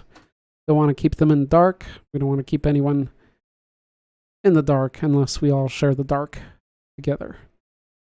And the final one. There we go. Dio's liking it. I think Dio's going to like a lot of these. I wonder, we still need to shout Dio out. And JMPF. JMPF's going to have an interesting one. Here we go, folks. How we doing on YouTube? Everybody's good. Haven't lost you. I used to know so much about the comic books till I met this guy at comic store. I felt defeated. But no, I'm into underrated comic and stuff not people know about. That's awesome, Horror Show. Invite that comic guy over here to the Monstercast. Okay, here we go. Final one, I think. Let me double check. Yep. Final one from Raincrawler. You've outdone yourself today, my friend. Hellspawn from Wildstorm Image, or Image Comics, so same comics as Spawn, after DC Comics. He is one of the most powerful demonites, space reptiles, that fight against the Cherubim race. He wanted to colonize Earth, absorbing the human race, but he had to fight against Mr. Majestic and the Wildcats, Wild CATs, in the New 52 from DC. So he's all over so he became a deadly enemy of Superman. Well, damn, he looks like a powerhouse. So here we go, guys. Another, also in DC, powerful comic book monster today. Among the levels of, now what do we have? Kryptonian werewolf, Doomsday and Doomslayer from DC. The other one, not quite on this level. Lobo, that is quite on this level. And then this thing, this Demonite. Now, I gotta say, this one looks awesome. He looks cool. He looks newer. You know, he looks like the kind of antagonist you'll start seeing in maybe in Dragon Ball Z, you know, as the artists and quality of art gets better, you start seeing these more colorful, versatile beings. I'd like to see his oldest form. How old this guy is. He's got very big calves right there. Calf mania. And I'm not talking about baby cows. Let's see. My lord, we have a problem. It's Earth. Yeah, he looks awesome. He looks like he could totally take on Thanos. Maybe even slap Thanos around. As it so often is. I wonder what Chris would have said about this guy. I have a pic of him in my gallery. He's a Dark Overlord. Yes, Jam, speak. I believe he is like a Dark Overlord. A Dark Overlord. Did he fight with Superman? Do you know?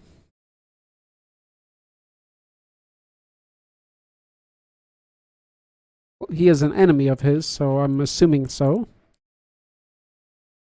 Ooh, I have a pic of him in my gallery. Didn't know who he was. Cool. So Dio had a picture of him. He didn't even know who he was. He reminds me of Ghost Rider, just from the future. Yeah, like a godly form of Ghost Rider. Yep. Or Vengeance. I love Vengeance. Damn, we got a lot of DC lads today. You sure do. We sure do. Let's all go in DC. So I guess DC gets points over Marvel for Monstrous. Generally, I'm more into Marvel, but I think we're going to have to give it to DC for Monstrous. Am I surprised? Not really. There's Jono. His mic seems to work. Hi, Jono. Hope the pizza was good. I used to... Do you Oh, hear me? Does this thing work? we can. You're a little quiet. Okay, no, it's the microphone that's very, very low.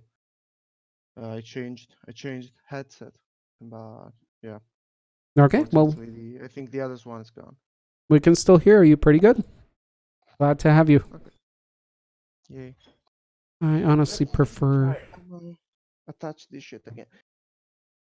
Pro says I honestly prefer DC. I could see why, Pro. I could see why. RIP, I am sorry for your loss. Agreed. Wildstorm Comics, he was drawn by Jim Lee. Let's see, he was my friend on Facebook till when they said a new Ghostbuster. He said that the new Ghostbuster was a good movie, so I unfriended him. Horror show. You always got something funny to share with your perspective, I noticed. Glad to have you. Plus, you like steampunk. Wait, but that's not a bad thing. Okay, fair enough. Let's move on. Thank you, Rain Crawler. Those were 3 excellent shares. Almost going from... Yeah, it looks like you organized them in power level. The first one, which probably is my favorite still. Yeah, I don't know. He's pretty awesome. From Valiant Comics. And then the Toy Master. Very cool, next in power. And then I could see how this one could overpower both of them.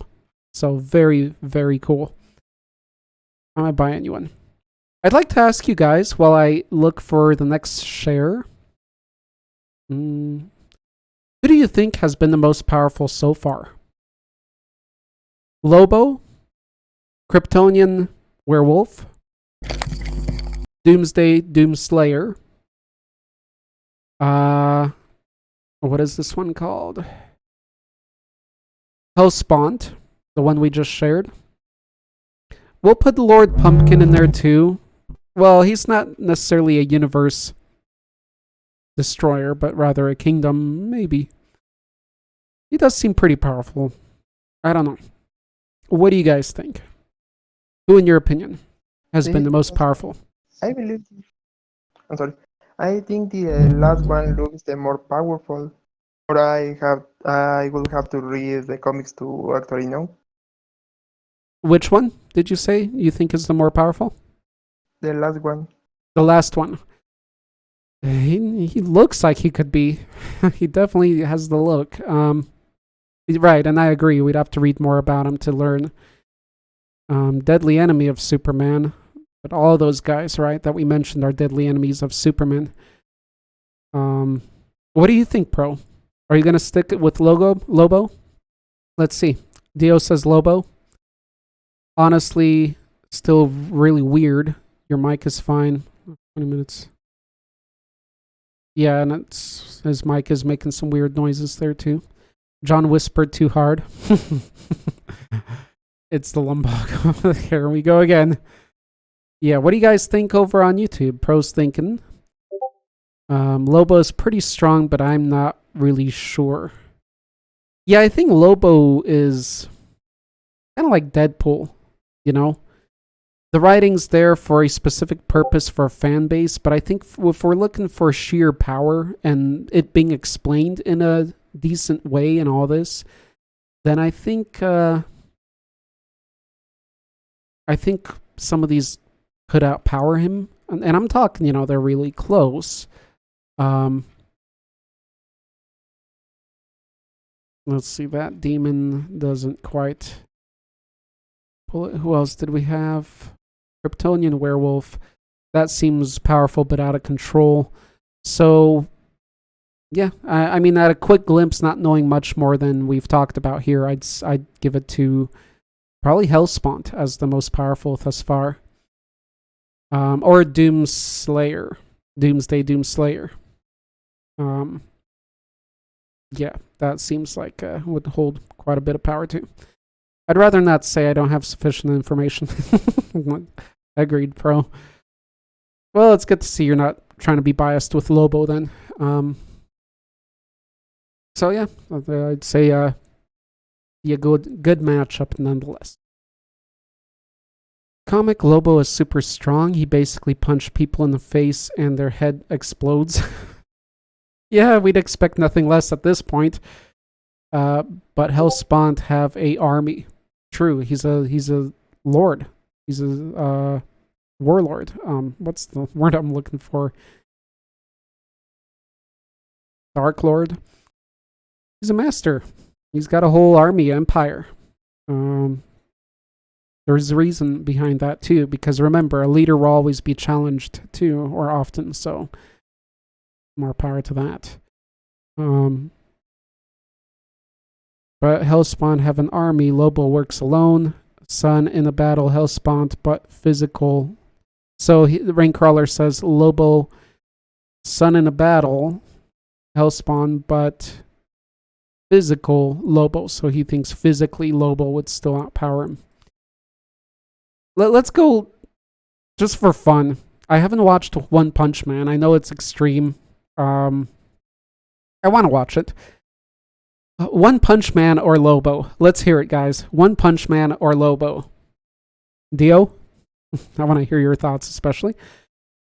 Free Reign. Adrian. One Punch Man. See, I gotta watch this. Yeah, it just sounds like something way overdone. So that's why I said for fun. Lobo seems something a little bit more with, I don't know, depth to it, yet compared to these other guys, not quite that deep. We're going on 2 hours, guys. Let's slowly wrap this up. Let's hear JMPF. What do you have to share today?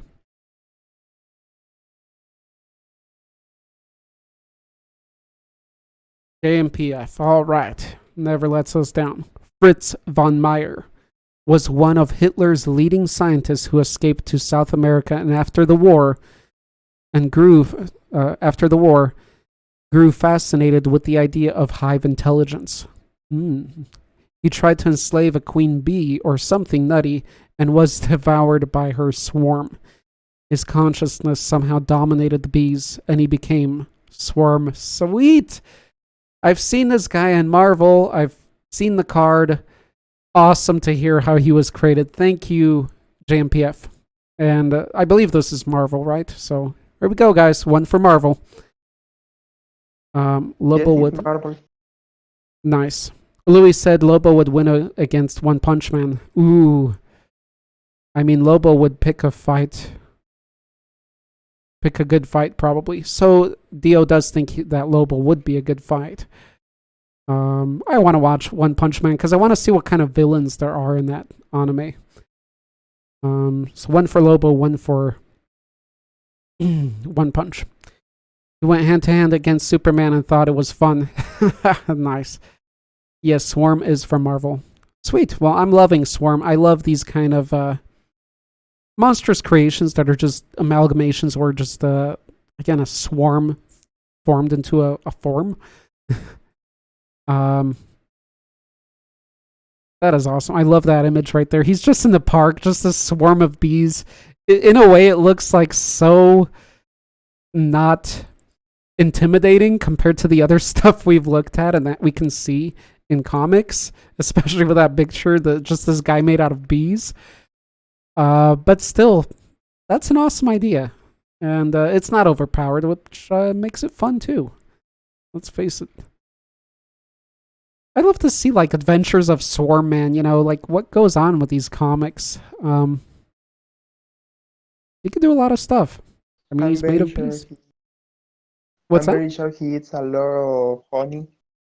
He should eat a lot of honey. He eats a lot of honey. All right. You just see a group of bears devour it finally and beat him. Faces a group of grizzlies, his worst enemy. Gets overtaken. That is if the bees create the honey on him. Or there's some honey involved. Okay, so no winner. Pro decided. He needs to share his opinion. No winner, since Lobo would just regenerate. Oh, damn, he's got regeneration. Of course. Unless One Punch Man gets tired and just leaves or shoots Lobo out of the atmosphere. So it'd be kind of these endless fights kind of things. It's like two gods fighting. And basically, because these two gods always fight, it creates a whole religion and all this stuff of people believing in one god or the other. I know we've talked about gods like that before, where there were two sides to gods and they always argue. Essentially, that's what this would become. It'd be so powerful and universal and everlasting that it would just spawn religions and it would could go into godlyhood. Right? It's on that power level. Those two giants from I forget. Yeah. Chris talked about. Yeah, that Chris brought up. From Warhammer. Yep. The two giants who are always fighting. Kind of a yin-yang situation. I knew you'd remember too, JM. What was that and who worshipped them? I don't know, but that was cool. That's what these would become. These huge immortal power beings. Are they truly immortal, though? What is their weakness? Superman has quite a clear weakness. It's almost too strong compared to these other guys, which really shows Superman finally as not that powerful. With the sun, he is, but with such a powerful weakness that Lex Luthor can put Superman on the ground. I mean, let's face it, there's much more powerful beings than Superman, finally, because of that weakness. And hence, I'd probably give it to the Saiyans, as far as that fight goes. Ultimate Swarm. So that's Ultimate Swarm made out of dragonflies? What is that, JMPF? It's the one from Ultimate Marvel. Ultimate Marvel. So that's a different Swarm character that's made out of dragonflies. It's like a revival from the original universe. Oh, I see. In a way, it's kind of funnier because at least bees can sting. It'd be better if he was made out of wasps, so they don't die off after they sting. But, I mean, dragonflies? What do we do with that? They signal when rain's gonna come, so... And I don't mean Raincrawler, I mean rain. I have one last mention, if you don't mind. It's Marvel, one that's pretty screwed up. Sure, Pro. Let's hear it. Here for you guys. After that, if Jono or Dio have anything to share, thanks again, Jam. Please share. Here's something by Pro. The Thousand, real name Carl King, is a minor yet extremely despicable supervillain from Marvel Comics and an enemy of Spider-Man. He is the main antagonist of the Coming of the Thousand story arc, comprised from Spider-Man's Tangled Web, published in 2001. Carl King was a bully who liked to pick on Peter Parker. But when he realized that Peter Parker was bitten by a radioactive spider, he became Spider-Man. He eats the spider. Really? So he ate the spider that impacted Spider, that made Spider-Man, to likewise acquire his powers, only to become a living swarm of spiders. Remember, guys, be careful what you wish for. That can kill people from inside and use their corpses as vessels. Oh, now that's a nice twist. It's not just a swarm, it's a swarm that can take over beings. Damn, we got some cool... I gotta say, this Monstercast, let's be honest here, I mean, we've had some of the coolest monsters today. I mean, yeah, we have variety because the topic's open. It's not specific like shark monsters. But out of the many we've had, I mean, we've had some really, really cool shares today. So swarm of spiders, swarm of bees. Who's stronger? Who would win in a fight? The swarm or, what's this guy called? Carl King? What's his villain name? It's still Carl King. He's just... Thousand. What is it? His super villain name is the Thousand. The Dawson? The Dawsons. How do you spell that? Write it down. Then there's Darkseid, yeah, who's powerful. Darkseid's father was even more powerful than he is. I know Darkseid's powerful too. Easily Spidey's most messed up villain, sadly, but understandably, he only appeared once. The Thousand. Sorry, I misunderstood. The Thousand. Yeah, that's the Swarm is a better name than the Thousand. You can't limit the number. Thousand's a limit. That's not that many. But he is cool how he takes over. I don't know enough about Swarm, how he fights and his superpowers, but the spider is going and assimilating and taking human bodies, taking over them. That's freaky. What are they doing to Spider-Man there? And for those of you that have arachnophobia, Marvel did something right here. Junji Ito could definitely take this to another level. Pro, contact Junji Ito and let him know to do a rework of this, please. He gets stronger with each body he gets. He will take over Spidey's body. This guy's cool. I like it. Anything in swarms, I love. It's just creepy. There's so much you can do with it because it's a hive mind of hundreds or thousands. Love it. Let me see what you guys say on YouTube. In Discord, I got Immortal song rolling in the room. Where's the cavern? The main voice cavern, it's at the top now. Monster cover. Amazing. Wait, what are you guys saying? I've been missing. It was fun. Punch Man is a parody of Super Strong Heroes. Right. Kind of a joke. Well, amazing to you to submit your artworks on... Cool, yeah, submit your art. Join our art contest, horror show. Immortals, a lot of weird friends requests with name account, like coronavirus. That's weird. Monsters. Yep, attracts the weirdest people on Facebook. Nice. Okay, guys. Who would win in a fight?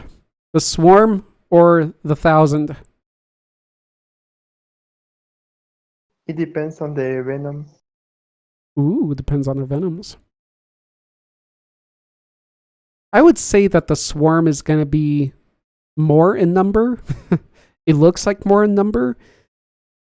And bees do usually kick spiders' butts and wasps. I mean, wasps can hunt spiders. So I'm going to give it to the swarm against each other, but against a human, I'm not saying yet if I've decided who would be more powerful against other beings, but against one another. So that's different. You can have one character that's strong against another, weaker against another, but the losing one will be stronger against another. So, of course, that's a versatility of beings and power. Okay, let's move on. Easily Spidey. Yeah, he gets stronger with each. He takes over Spidey. He does take over Spidey's body. How the hell would Spidey survive that then? That doesn't make any sense. What you doing, Marvel? Come on. And this definitely seems like a newer thing. Tell me more, Pro. Tell me more, because this sounds like BS.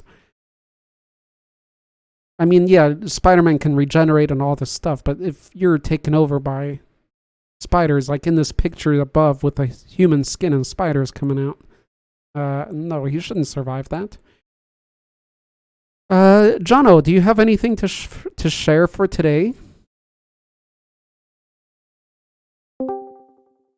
Here, Arthur. So this is your share. Okay, depends on the writer. LOL. Yeah. I'm intrigued. I need to know if... I am sorry, but this will be my voice until a new headset arrives. Okay, just don't be annoying with it. I'm just intrigued who would win it. I mean, not who would win. How did Spider-Man survive? I need to know, Pro. I need to know. But depends on the writer. I thought only one writer wrote that. I need to know more. I need to know more because it's too much BS. He was super jealous of Spider-Man, so he wanted to take his body and become even more powerful. Okay, I get why and what, but you said he did. So, but Spider-Man's still around, so what happened? Okay, Jono, I'm looking at yours. My pick has to be Hell Swarm Godzilla. That sounds awesome. We got another epic monster today. Maybe not as epic as the others, but ooh, this looks beautiful. Look at the artwork, guys. Oh, this is awesome. Okay, so you have this swarm. What is this swarm? What are they? It looks like the Tooth Fairy from Hellboy. Little one-eyed creatures. Tell me more, Jono. So in the image, there's a skeleton, a giant skeleton of a Godzilla. I think this swarm of tiny red flying creatures with one eyes come upon this skeleton and animate it. They cover up the skeleton and essentially become, in their millions probably, a Godzilla, even forming the horns are probably there. Oh, what is this with the eyes? What is going on here? I am loving this. I could see, because of how ridiculous Shin Godzilla could get, I could see this being like Shin Godzilla Part 2, going somewhere like this. And you know what? I wouldn't be disappointed. It's pretty crazy, but it could be really, really cool and fun. I love those endless speech bubbles in the comic. That is awesome. They are Bat Hell Comics. Bat Hell Comics. What does that mean? Bat Hell Comics? Godzilla travels in hell. In the final comic, he lets this swarm devour him. After that, Godzilla's conscience is inside all of them. In a new op, Godzilla reforms. Cool. So Godzilla's reborn as a swarm, and that's where Godzilla goes next. Oh, that is cool. What I share with Godzilla. Right, it's like yours, but Godzilla. Did you get this idea from JMPF, Jono, or did you already have this prepared? After that, he manages to destroy this monster that's like above Satan and God. All Raffi killed by the big boy, and then returns to Earth. Wait, who manages? Hold on. Godzilla. Right, but how can he if he is the swarm? I thought it was a dead Godzilla and they took over him. So this was Godzilla, but now you're saying Godzilla destroyed this Godzilla, but I thought this was our main Godzilla, right?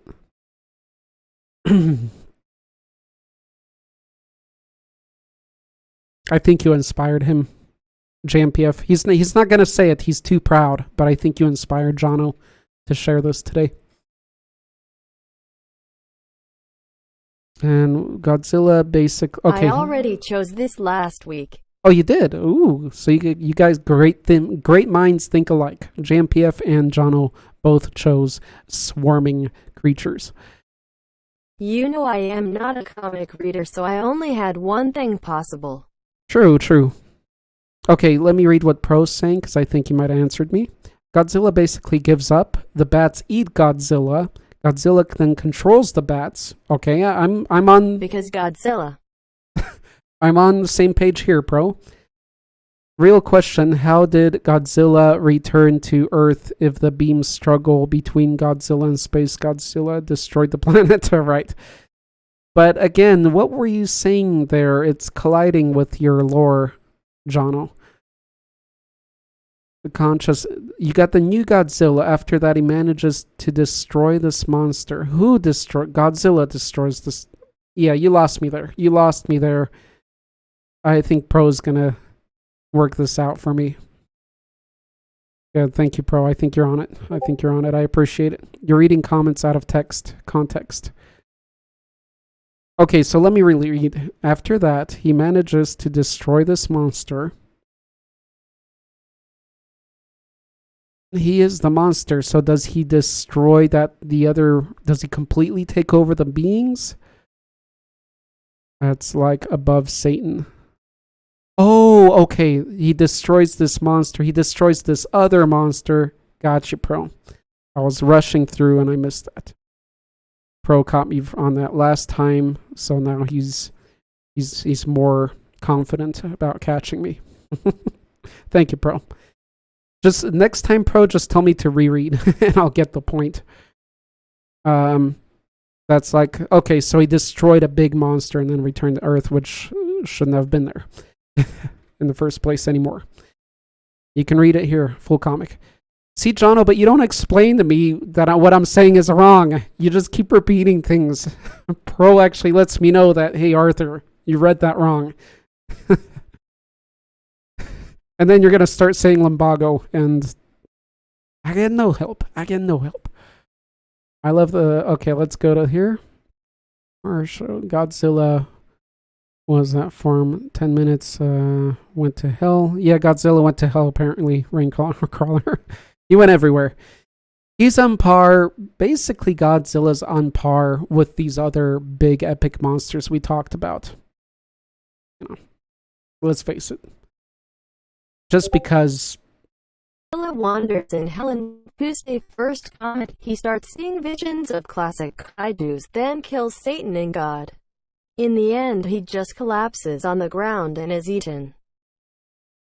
Just because comic book universes have to continue for money, essentially. I love that Spawn Godzilla art and group. Jono, you got an awesome monster, though. I love the artwork there. Thanks, Mihura Show. Or that, yes, I see the combinations of stuff. I want to forget to post it. Okay, you're reading comments on text. Okay, full comic. Cool, we can actually read the full comic. I think I will. I'm opening it for later. There are so many monsters today that I want to save and actually talk about and make deeper videos. I'm so afraid I'm going to forget and then not want to go through this 2-hour video to find them. But there's some awesome stuff. Godzilla enters a portal and then returns via portal. Godzilla and portals, you know? Because Godzilla. Godzilla wanders. Oh, okay, so that's how he comes to Earth, I guess. Godzilla wanders in hell, the true first comic. He starts seeing visions of classic kaijus, then kills Satan and God, and then and collapses on the ground and is eaten. Oh, okay, so that's what happens before that, right? And then after he's eaten, that's when he becomes that thing? No, that's before. Okay. Getting my timelines mixed up, I'm not sure. Godzilla also killed the Greek pantheon in another comic. That's awesome how they have to cross, how these different comic book writers have to make sure they cross in every universe to make sure theirs is the most epic, you know? Oh, that's fun. And you know, Japanese writers will certainly be on top of that. Honorable mention has to go to Aaron John Gregory. I don't know who that is. Who not only drew some Godzilla comics, but also performed in Korada. Cool. A band formed from Agalock ashes. Ugh. Godzilla versus Disney when? Right. Okay. Fascinating stuff. Godzilla destroying things, falling apart, coming back together, destroying more, coming back. He basically took the place of the man himself. Nice. So basically, and played with other Agalock members. Yay. Helps Skynet kill John Connor once. RoboCop's cool. Okay, so some crossovers with Skynet would be cool. So, and I know there's been some. So essentially what I know of Godzilla in the latest timeline is after destroying God and all this stuff, he returns to Earth, probably as a protector of nature, a protector as he is in a sense, but in the swarm form. So it's funny because I could imagine Godzilla coming back through a portal to Earth, people greeting him, being happy, in this universe. Yay, Godzilla is back to protect us against these other giant monsters. But wait a minute, they all start vomiting because they realize he's composed of millions of these little critters. And it's just not this charming Godzilla they remembered. It's just creature made out of millions of these ugly little things that start annoying the people because they start stealing their porridge. And I'm going to continue.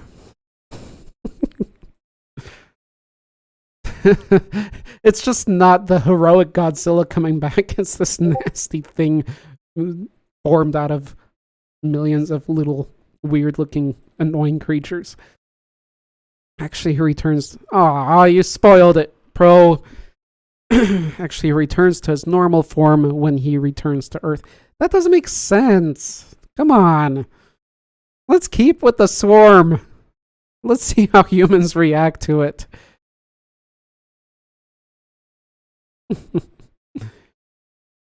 Well, how does he change? Okay. Jono, share Dio. You are the last one. Do you have anything to share with us? Anything from manga? I'm sure you do, Dio. What do you have for us? Are you trying to make sense of a comic where Godzilla goes to hell? Yes, Pro. I'm not trying to make sense. I just want to make one continuation of something that's funny and weird and goofy but cool. I just want a little continuation of that. I just want a little bit for my birthday, My next one. Lex Luthor helped to build Skynet and Cyborg Superman joined it. Huh. I love that Spawn Godzilla art group, blah blah blah. Yes, I see so much combinations of stuff online, I forget to post it. Okay, here we go. This isn't Swamp Thing, is it? No. I'm going to talk about, Dio says, Man-Thing from Marvel. Cool. Isn't Swamp Thing from Marvel? It is from a comic, right? Let me know, guys. Man-Thing from Marvel. A teacher called Theodore Salis, who accidentally drove into a magical swamp. That's it. That's all you need, a magical swamp. With some kind of super serum mutated into swamp-like monster, which ain't very smart. But that's funny how Dio uses the word ain't. I commend you on your English, Dio. I'm impressed. Very smart, but he can regenerate limbs. Which ain't very smart, but can regenerate. Okay. Feel emotions and basically can't die in a swamp. Okay. So swamp makes him eternal. Also, if he can sense your fear, he grabs you or something. You burst out in flames. What? If he can sense your fear, he grabs you and you burst out in flames. Okay, there's the magical swamp part. He killed the Taskmaster like that. Well, how powerful was the Taskmaster? Let's see. Awesome artwork. Very nice detail. His head's so simple. I'm gonna admit, you guys know, I think you know by now that I love nature-based monsters. Tree ants. Just things that can regenerate, grow long limbs, like Groot. So for that, I like these kind of regeneration, nature-based creatures. He's kind of funny. I like him. He's definitely obscure. So good job on that. Dio, there he goes, making that guy blow up in fire. Maybe it's because of what that villain was made of. Actually, you're trying to make something we do Godzilla have sense. Yep. That's what we do on World of Monsters. Didn't you know? Watch our All About videos. Watch, I could take something from a manga. Swamp Thing is from DC. Okay, so Swamp Thing is DC. Man Thing. His name is Man Thing. He's a man thing. Didn't we have something funny before that I used a southern accent on? Some kind of name. I forgot what it was. But now we got Man Thing. Swamp Thing against Man Thing. Who'd win in a fight? Love them both. Man Thing looks pretty cool, though. He looks kind of funny, but cool. Got that Lovecraftian face. Wait, I could take something from manga. Of course you can. Manga is a comic, right, Dio? Yeah. Or, what is it called? Illustrated novels. Graphic novels. Graphic novels work, too. That's essentially a comic here. The Virgin Man Thing versus the Chad Swamp Thing. You made a mistake. You gotta change it around. I'm sure John Hamm can regenerate. Taskmaster can copy your fighting styles, I think, Arthur. Oh, really? Watch out. Yes. Then you should definitely check out... Yes, to what was I asking? I don't know. Then you should check out DC's Swamp Thing. Say again? I said yes to what Pro said. To what Pro said. Taskmaster can copy your... Oh, okay. So you agreed. Then you can definitely check out DC's Swamp Thing character. He's the champion of the green. Oh, yeah, I know Swamp Thing because I loved the movie when I was young, and I've been waiting to watch it for years, and I keep forgetting. Jeez. To see it. Swamp Thing, man. That was a cool movie, as I remember. Is Swamp Thing a cool movie? Let me know, because it's been years. Probably been like 10 years old. No, like 7 years old when I last saw it. There was some cool monster in it. It was cool, though. I want to see it. It's definitely not like any other Marvel movie really out there. It's different, the way I remember it. So, yeah, no, I know Swamp Thing. I just don't know much about him as a comic book character and all that from the comics. So who would win in a fight, guys? We got another challenge. Man Thing or Swamp Thing? Or Wild Thing? Oh, come on. I suggested that monsters should be a future topic. Manga monsters, yeah. Wait, did I mistake Dio or Pro and Pro? Maybe. Oh, yeah, I think you did. Or I did, reading. Whatever. Who cares, JMPF? You answered them. Any answers? I think I was looking at their colors, not their names. Yeah, me too. Because when I read Taskmaster can copy, I thought that was Pro. I'm looking at their colors. Y'all look alike. I'm sure Pro's hating that now. I have to look different. I am the leader here, the true leader. Arthur is just behind the wall. Wait, did I mistake? Swamp Thing can fight super... What? He's that powerful? Racist. But wait, is he? He's not that powerful. Come on, you can't even compare that. Or you Man Thing. Wait, Man Thing is Marvel. Swamp Thing is DC. Okay, I'm mixing it up now too. Damn it, it's because your guys' colors. Yes, because nature's that powerful. Hell yeah. So he's an elemental. He's the elemental of Earth, which is awesome. What do you guys think over on YouTube? Man Thing or Swamp Thing? Apparently, Swamp Thing. Because DC. We'll just say it that way. Because DC. I like old Swamp Thing movie. I haven't watched that for decades. Me too, horror show. I want to rewatch it. Let's see. Swamp Thing is from Marvel. Wait, Swamp Thing is for Marvel? Pro, did you make a mistake?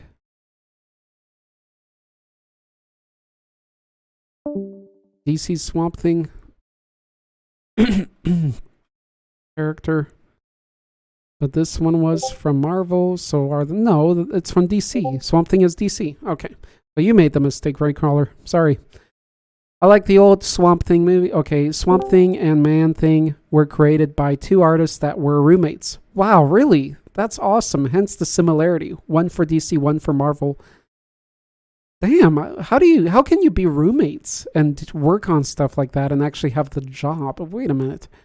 That's awesome information, Louis. I'm sure there's a YouTube video on that. If there is, Louis, show me it. Because I'd like to make one. That's a hard one. I think Marvel copies DC, but make it better sometimes. Man Thing appeared before Swamp Thing in the comics. Yes, sometimes DC copies Marvel too. But both are guilty of copying each other, but are okay about fledgling fans. Yeah, I think they copy each other, right? The question is, which one was first? Which one made the first superhero or supervillain? Or was it kind of more or less on the same timing?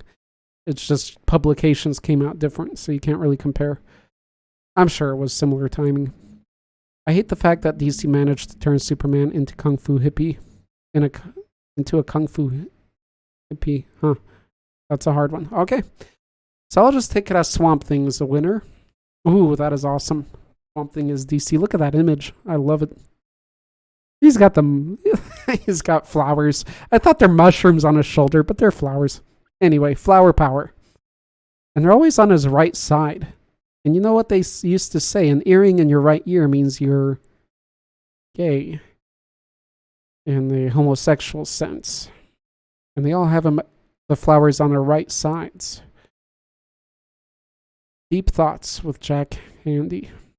The Man Thing also has don't say trans now after I'm talking about this. Also has trans reality shifting abilities and part of nature's extra-dimensional crossroads. He is able to open portals to and from alternate realities.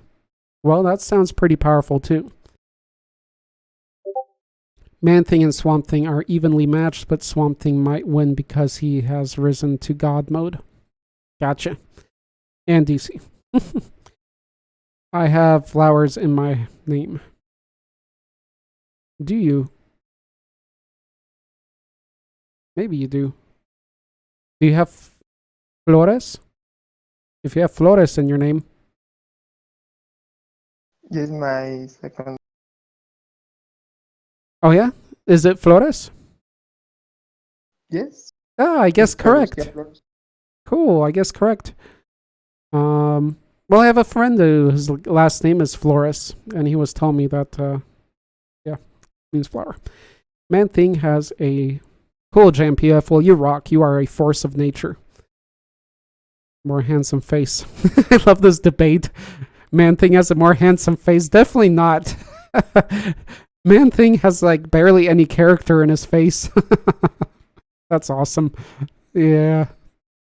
Good job, Dio. That was funny. All right. Man. Plus Swamp Thing can control all plant life. Let's look at him. That is fun. I'm loving these. What a good ending. I think that's the final one. What did JMPF share again? Surprisingly, yes, the Swarm one. Jono had a pretty good share. Whether he prepared it or not, that Godzilla one was pretty awesome. I think we're done, guys. Let's make a vote for the next topic. Bring them up. Tired of talking. I need a break. Next topic, folks. Next topic. Swarm monsters. Well, we took it far, man. Yeah, we did take it far. This was a big episode. It's funny because these big episodes start so slow. They start where it's like just me here or like two of us. And it's actually not many of us today. Imagine if there were many, how long this would take. But then they just explode. To be honest, I think it's probably me too. I'm on YouTube, obviously. I talk a lot. Probably drew all this out more than it had to be. Or maybe it's good I did. I don't know. But I'm sure it's me too. Okay. Wow, we took it. Okay, so we're forming Y. Ooh, yeah, good, Pro. You remembered it. Good boy. Good boy. Good boy. Probably choose this Warham. Daring, isn't he? Referring to that Squidward meme. Donald's so daring with his jokes. We're manatee. Oh, goodness. All right, guys, let's vote. We have Were form, your choice of Were form and why. Interdimensional monsters. Peruskia Flores. That's a very hard name to say. Perusque Flores. Perrusquia. Peruskia. It's spelled Perrusquia. I've never heard that before. Everybody here also has problems with it. Really? Does it mean anything? And I don't think so. It's from Spain. Oh, from Spain. So you have a real Spanish name then. Not Mexican, Spanish. Perusquia. Perusquia Flores. That's really nice, actually. Perusquia. That's a really elegant name. Perusquia. Sounds almost Russian. Perusquia. Well, welcome, Perusquia, everybody. Our long-lost friend. Oh, damn. I do. Why did I post the water? I forgot what I was doing. Oh, I was supposed to give Pro a pet. A pat. Not a pat. You guys do the pats. I do pets. He's a good boy. Okay. I vote Monster Planets. Let's see. High five. It's not a high five, Dio. Let me see. Profile pic doesn't count. Perfect. Thanks for drawing attention to that, Pro. You just dug your own hole. I want to come up with another topic. Hold on, I'm going to bring up the one I brought up last time. I find it fascinating. Digital monsters. Okay, I'm writing them all down.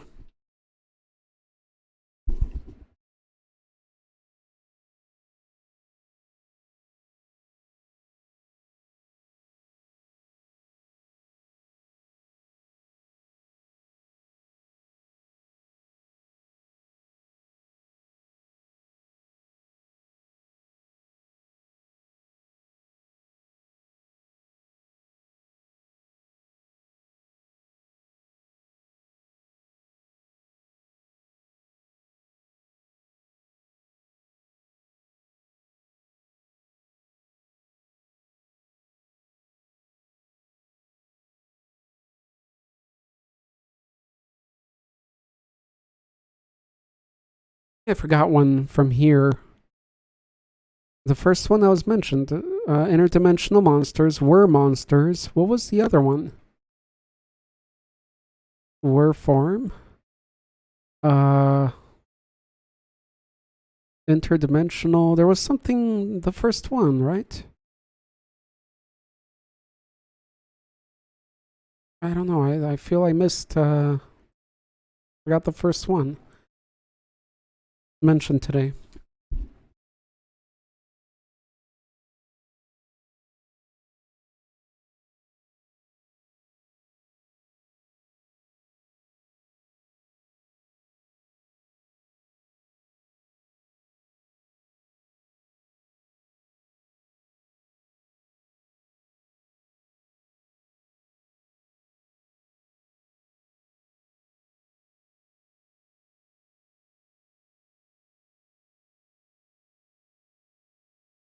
Okay, I think it's just these. I guess there wasn't anything else mentioned. There was that one, do they have horns? It was a little bit deeper. I wanted to explore why certain monsters have horns, because we could imagine why in general you have horns, but picking out different ones and kind of seeing why would that one have horns other than the cool factor, to supply mighty warriors with their battle horns. Okay, well, I'm going to put these out. Here we go, guys. Vote. Louis voted Monster Planets. We have what monster would be your monster of choice. So like were pig, were whatever. Not just werewolf. Werewolf aside. What would be your were creature of choice? I actually like that one a lot. Damn, I'm showing my biasness as I mention them. Next one is interdimensional monsters. We had a couple today. Digital monsters. And monster planets. Okay,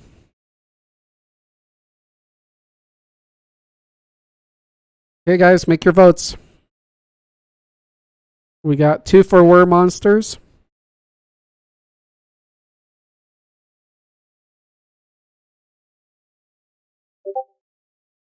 We monsters.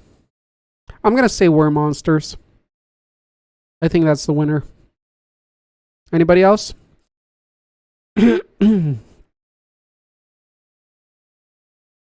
So for this, it's more out of yourselves. You guys can find images and related creatures to what you find the perfect one for you.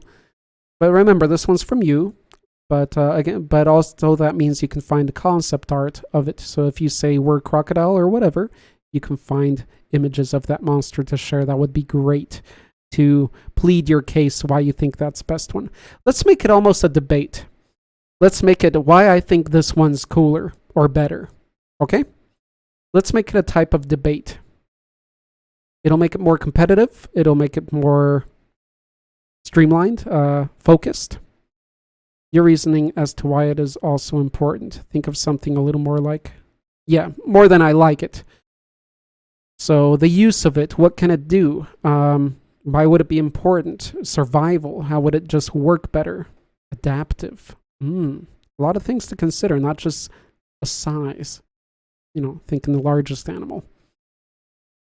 So, guys, to repeat, next topic will be your were creature of choice. Your were animal of choice. Pro, since it's your topic, can we do were and some kind of monster? Or we can, but limit it. Let's try to keep it more with animals. Or only were animal. Okay, so let's try to, I'd say keep it to animals, but if you got a monster or something, we can limit it. Especially if it's an animalistic type monster. Like what? It's gonna make this too big. Okay, I mean, we're manticore. If we consider a manticore a natural species, animal, so of mythology. So we could put it there. I'd like to see more with animals, but let's see. Let's see what people come up with. So creatures of mythology will do. Animals would be preferable, but I guess I can't stop anyone from participating. Yeah, I agree. So let's make the challenge more focused on animals. But if you just want to shout out a monster or mythological creature, or have that's fine. That's fine. But let's try to lean more towards animal. So were creature of your choice. So you have werewolf, were boar. Okay, just some thoughts. Were eagle. So on and so forth. I don't want to spoil it. That's going to be a good one. I'm looking forward to it. Thank you, everybody, for participating. Awesome monsters today. Let me know which one was your favorite today. Oh, and by the way, Pokesword did mention Wendigo from Marvel. We didn't talk much about it. I don't know much about it. Who knows much about the Wendigo from Marvel and can share anything about it? Probably JMPF. I have read something. I'm not sure. I think he's a mutant, or I'm not sure. All I know is that he's from Canada and once fight Wolverine in his first apparition. And apparently he's quite powerful since he fought against Superman or something. Maybe Against DC. Wolverine. A Wolverine. Cool. In Wolverine's debut. Actually, I'm going to look it up real quick. You guys, in the text as we're finishing up, just let me know which one was your favorite today other than your own. And I'm going to post a picture of Wendigo from Marvel. He's a big woolly thing. So he's along the lines of a Yeti. Bigfoot. I'm guessing there's a Bigfoot in Marvel too, so it'd be cool to see a showdown between Wendigo and Bigfoot. So this is what the Wendigo looks like. This big woolly type creature. Big canines. The Fiery Overlord. That Fiery Overlord. The one that Chris shared. That's your favorite? No, the other one. The one with the skull head.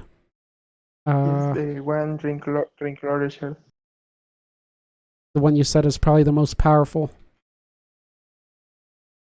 Right, what was it? I keep forgetting his name. His name is Hellspawn. His name is kind of too cute for his power level. Hellspawn. Spont. So Hellspawn, I agree. He's power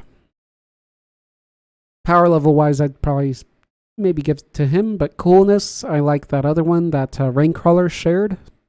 2 of them. A lot of cool stuff.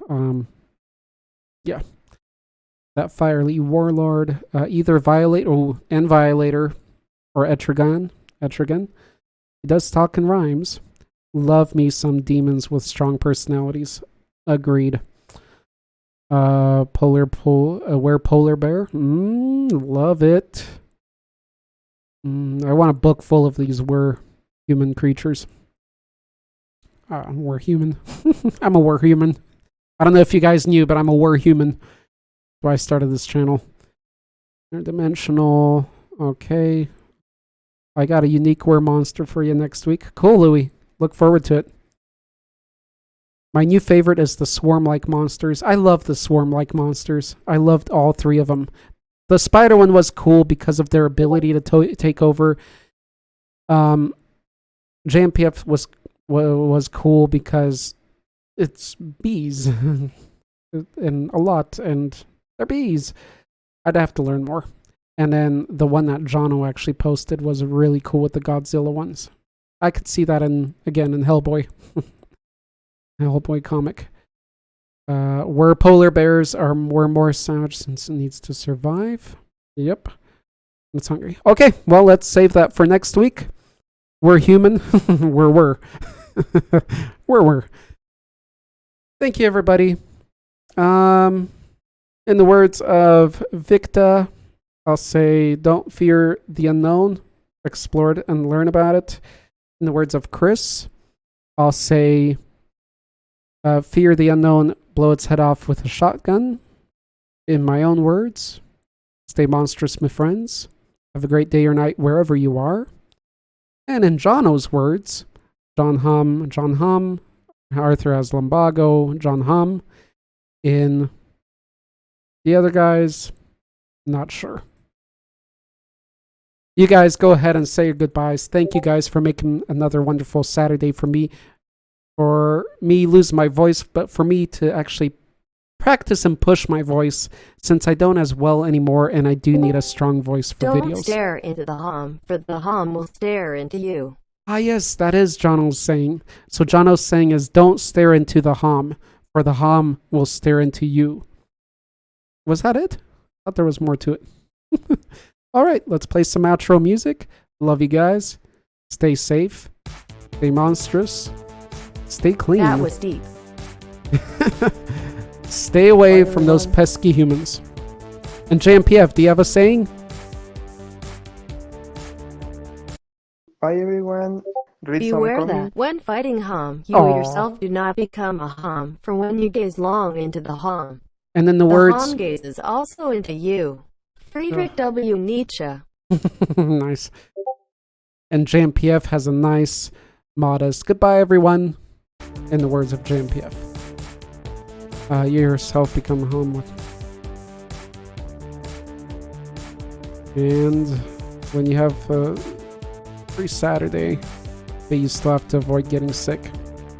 Hey, all we can fear now are those digital monsters when we're at home. Goodbye, everyone. Thank you guys over on YouTube. You guys rock. And thanks for keeping it all active and fun. And monstrous, most of all. Enjoy, all of you. Thank you. Clicky click, clickety click. I'm gonna go now. Good night, Dio. Who else is gonna go now? We're gonna be an after party. I hope not. My throat is dying. Sasquatch and Good Marvel night, is part Dio. of the.